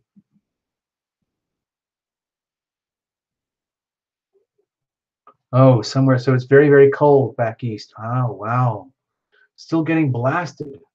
Wow. Angie Cottrell, you're down under? Like Australia. Wow. Cool. Oh, so it's probably pretty the end of the summer there for you guys, right? All right, back to you, Happy Go. Sorry, I got distracted. I was looking over at the computer screens. Here we go. So even though this is circumstantial energy, I don't think this would be here unless you deserve it. It just seems like, the weather's really, really lining up. It's good for you to seize the moment and go for it. Tap into your most exciting, fun version of yourself that you've ever dared to imagine. What's the situation? Okay. Well, to me, it feels like there's a part of you which doesn't really understand what's going on. Like there's these cycles and these waves. Let's look at this for example. I don't know if you were here at the time earlier in the show, Happy Go Lucky, but I put out this little list of calendar moments for April that everybody would. It's important to acknowledge these times. These are significant calendar moments. Now, you could say that these calendar moments corresponded to like waves and currents in our lives that are invisible, but they're out there and they're very real. Okay, they're very powerful, but they're very subtle. Okay, and it's important to know that it's there. And here's a pictorial. These are like the little images that I use. I make my little tarot illumination astro doodles. Okay, this was a very tough one last weekend. This weekend we're kind of having a nice mellow in between. Next weekend we got this fierce new moon Aries. That's part of a wave cycle. Okay, the ups and downs. And then around the 18th, 19th, 20, 21, we've got a whole bunch of choppy wave energy cycles. And then we got a really big one at the end of the month, April 29th. That's another wave cycle. And all I'm suggesting here is that,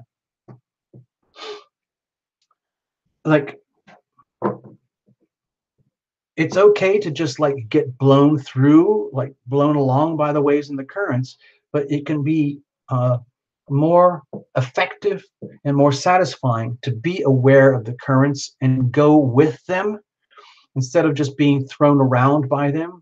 The Wheel of Fortune here, to me, is feeling like it's all about the energy of the waves and the currents and the ups and down moments of life. And when I first saw it here, the first glimpse I got of it was that in some ways you weren't taking full advantage of this. It's there, it's real, but instead of taking your spiritual GPS and observing this and then riding the waves very deliberately and consciously so that you can get the maximum benefit for yourself, loving yourself the best you can, it's more like the energy is just carrying you and you can just write it off and call it fate. Okay, so that's kind of a mixed blessing there. What's the challenge? Okay, well, with the Eight of Wands, my feeling is the challenge is whether you have I would say the courage to speak up, express yourself creatively, openly, vibrantly. It's almost like deliberate life choices. The challenge is that you would like to be fully expressive, your full, most passionate, expressive self, but it's very frightening to do that because it means stepping into the light and being putting yourself at risk, at potential grave risk of being judged or ridiculed or mocked or misunderstood or underappreciated or undervalued or just like it's not worth it. Like a lot of people deliberately withhold themselves from seizing the moment and riding the waves consciously and deliberately because they don't want to have to deal with the responsibility of the outcomes in case it doesn't work. In other words, it's much easier just to say, oh, well, blah, blah, blah, poopy thing happened. And then blah, blah, blah, cool thing happened. And then a poopy thing happened. And then a really cool thing happened. And then something horrible happened. And that's just life. No. All I'm suggesting here is that you can live, there's a way to live a life of purpose, deliberate conscious purpose, where it's like being an advanced surfer. You're not just being thrown around in the waves. You're saying, okay, this is a cool wave. I'm going to grab it. Okay, I'm down on the wave. Now I'm going to grab it again. Okay, now I'm going to grab it again. It's just that the challenge is when you're in those cycles, and let's say you do make the decision to get on the wave, it puts you in a position where you're very exposed, where, like with the Eight of Wands, you might have all the desires and ambitions to grow and succeed, but you're very scared to take the risk or suffer or to have to deal with the downside of risk.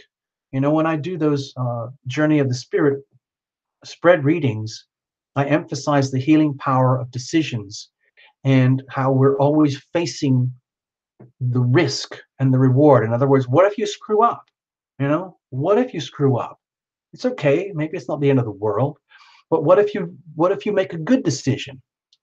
But to me, this whole thing feels like the energy of not making any decisions at all, preferring just to kind of float and go along with it, which, you know, it's kind of like literally throwing life away. So my feeling here, the challenge is that you do have a lot that you want to say, that you want to express, but it's a question of being scared to do that because it means shining. And then all of a sudden that means, well, now I have a responsibility. Maybe like there's part of you that doesn't want to shine because you don't want to have to be out there being your most awesome self, even though that's what you want to be, because the risk of being your most awesome self is that you might, number one, you might screw up. And then two, that it might not work out as well as you thought or wanted. And then you'll feel embarrassed or silly or something like that. But it doesn't matter. The whole point is to get on the wave and go anyway, because we're all screwing up all day, every day, all of us to some extent, even you. So how are we going to deal with this? Like this fear of actually doing it, the fear of expression, the fear of releasing that energy for fear of messing up. Okay. My feeling here is that it's time to have a full evaluation. Happy go, this feels to me like this whole idea of like improving how you live through life is not going to happen just by fate or by saying, okay, I can do this now. It's not going to work. My feeling is the way to handle it is to step back a little bit, maybe step back from the currents of life a little bit. Allow yourself to admit to yourself that I do want to have a better life, a better quality of life where I can express and be my most shiny self. And I do want to take advantage of the opportunities now for me unfolding. However, I don't really know how to do that to the maximum.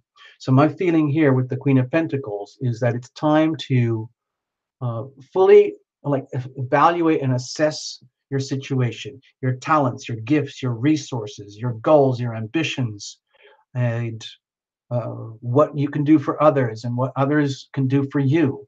How much are you willing to receive? How much are you willing to share and give?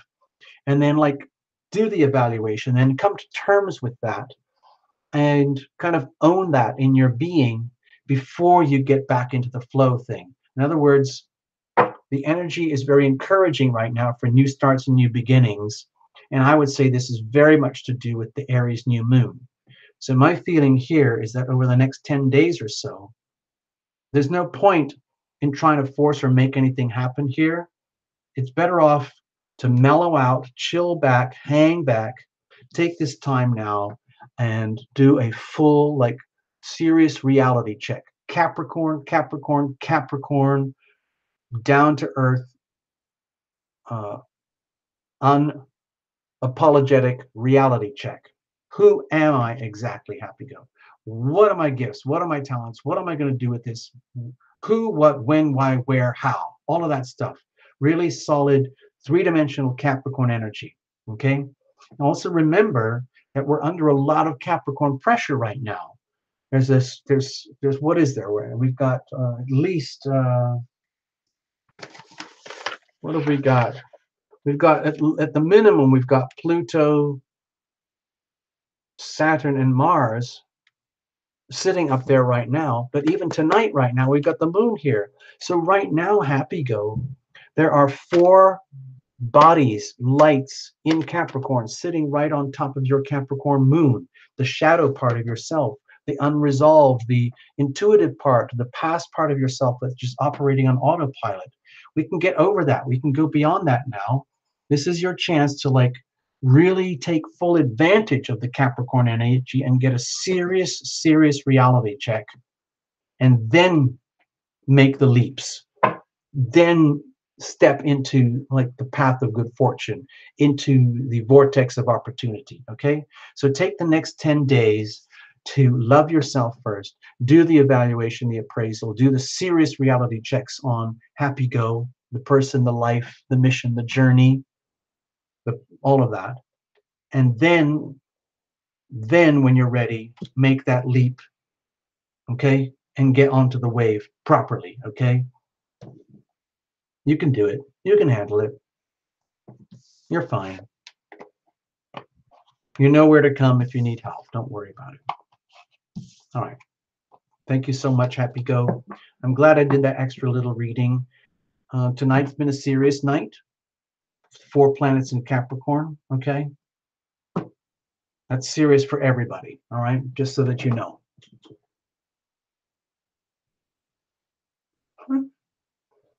So, all right, let's have a look. Sometimes I do get a bit heavy and a bit bossy and a bit too serious. I don't mean to do that. Okay. I'm just trying to help people. Okay. All right, let's put that over here. Thank you so much, Happy Go. And I'm going to put this on. I'm going to put that little healing song I did. Carolina is the only one who's heard it before, but I put it on tonight because it's new and it's fun, and I like to hear it myself. Okay, here we go.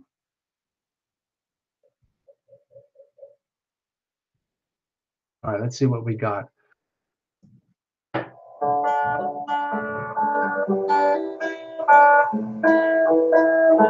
This song isn't on the channel yet, but eventually it will get there with lyrics.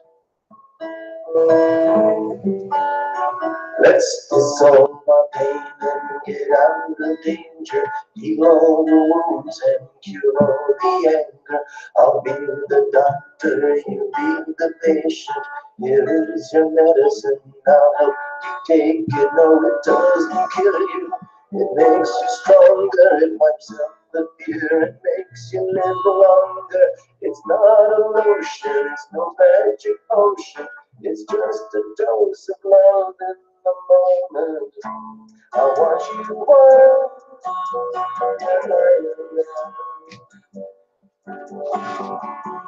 your eyes are closed and your heart is bare. Perfectly still, but still aware. And I'm right here because I care. Because I care.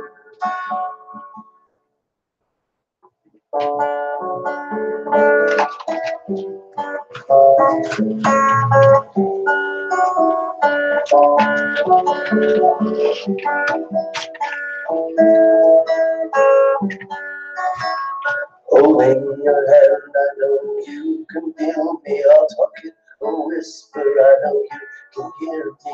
When you awaken, when we are conscious, totally healed and cured. Just watch this.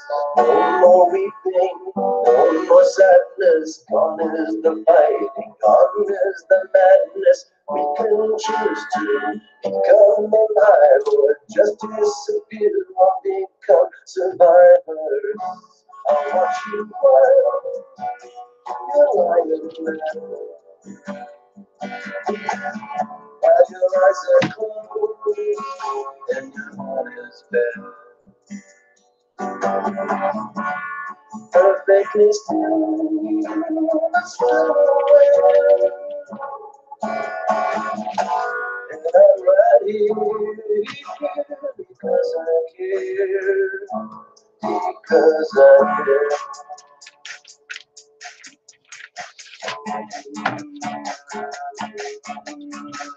We're not gonna let you do that lame. No, no, no. We're gonna have fun. We're gonna do this right.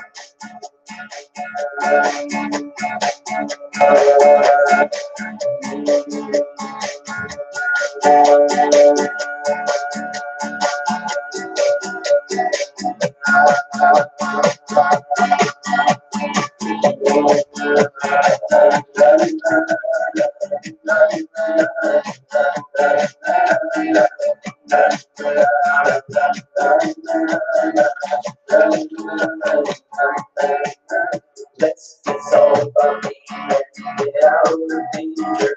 You're on the loose and you're on the anger. I'll be the doctor, you need the patient. There is your medicine, I'll help you take it. No, it doesn't kill you, it makes you stronger. It wipes out the fear, it makes you live longer. It's not a lotion, it's no magic potion. It's just a dose of love in the moment. I'll watch you run. Are you there? On your eyes are closed.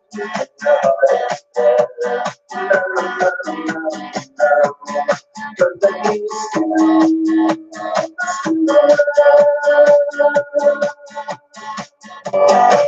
right here because I care.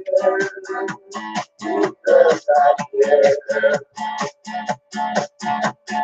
Holding your hand, I know you can feel me. I'll talk to you, it's but I don't feel it. When you awake, when we are conscious, you'll you're just watch this. No more weeping, no more sadness. Don't live the fighting, don't live the madness. You can choose to become alive or just disappear or become survivors. I'll watch you run. Lying there. La, la, la, la, la. While your eyes are closed and your heart is dead. La, la, la, la, la. But then you still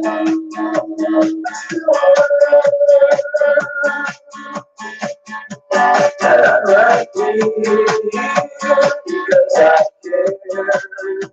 Because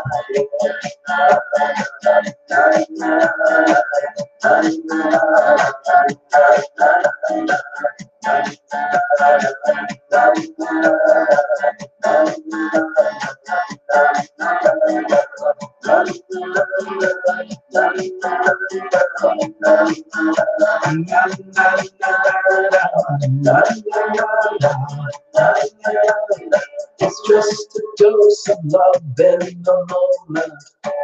I'll watch you work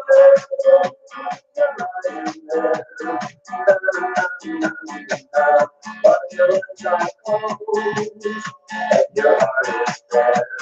La, la, la, la, la. But the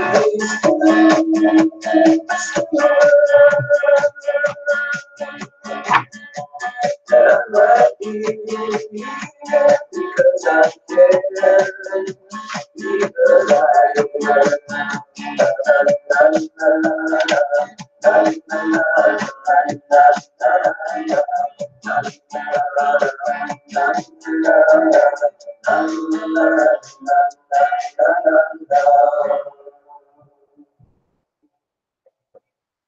There we go. Okay, I'm gonna close it out now. I'll put on.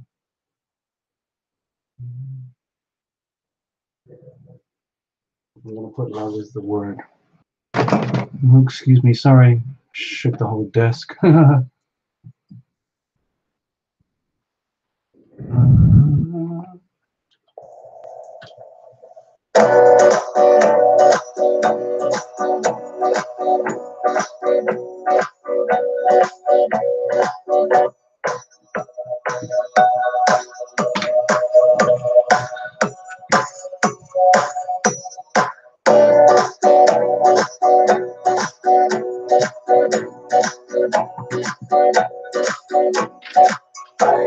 alive, something's right. When the sun does rise, I reach out for the skies. Opening my hands to welcome the day. Gather in the sun's rays, behold, I'm on my way. And the healing vibrations rattle through my soul, shaking out the poisons, making me whole. Casting out diseases by chanting the word. The sounds of the universe I always be heard. Resonating inside us. Love is the word.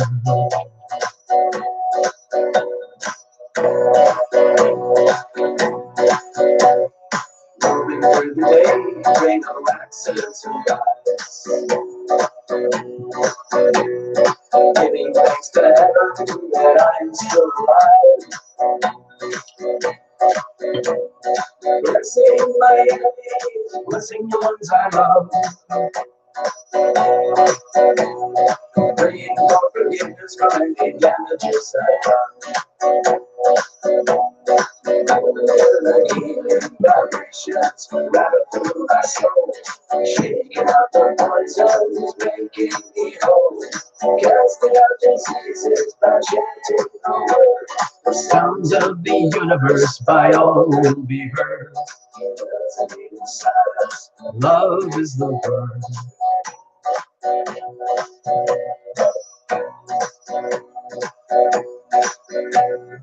Now the day is done, the moon is on the rise.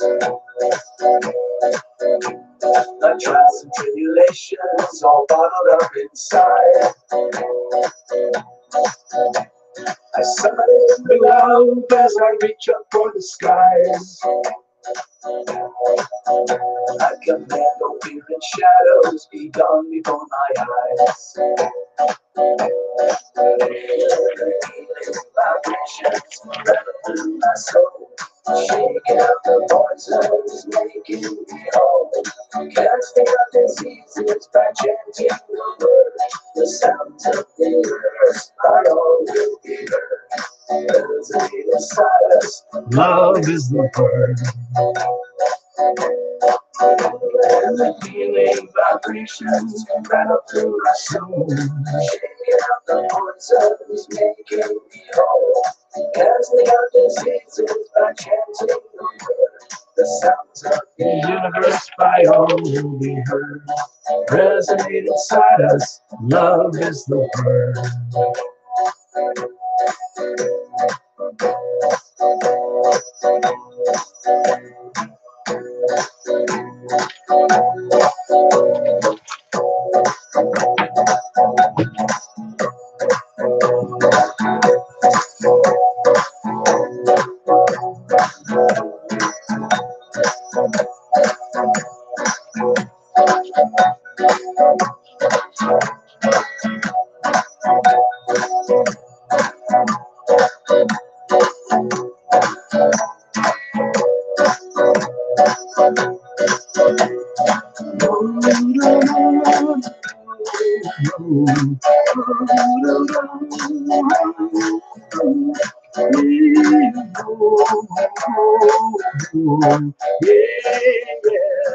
Love is the word.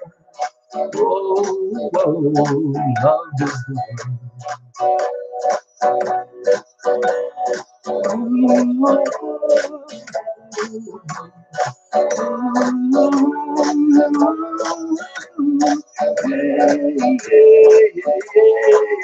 Love is the word. Yeah, love is the word.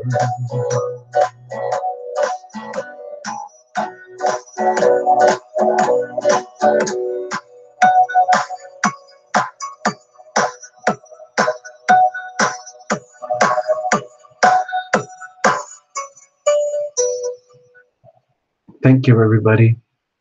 It's been a pleasure. It's been an honor. We'll do this again another time. I'm going to just close it out for myself. I'm just doing this for myself. I'm going to share it with you. And it's the end of the night for me too anyway, okay?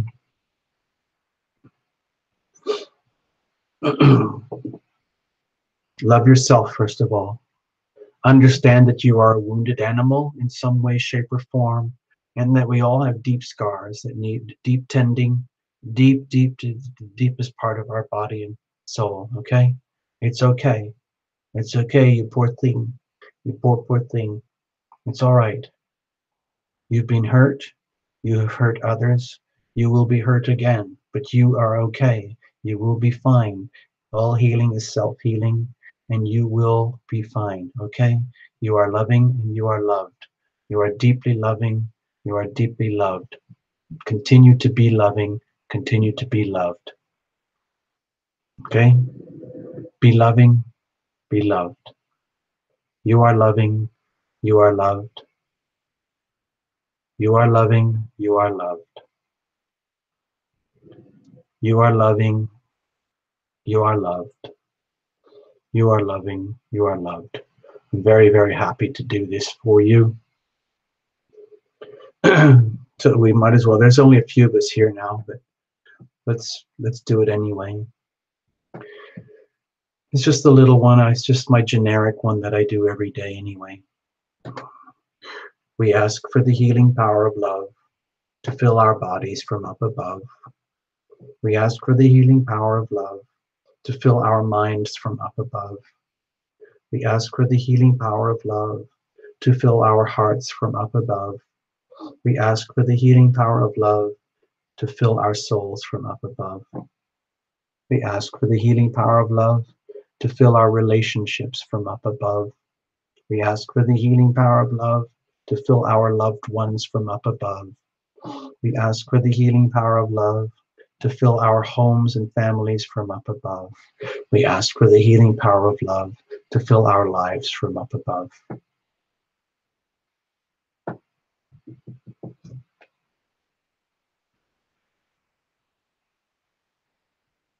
Thank you all so much. Blessings to all of you. We'll do this again. Good night.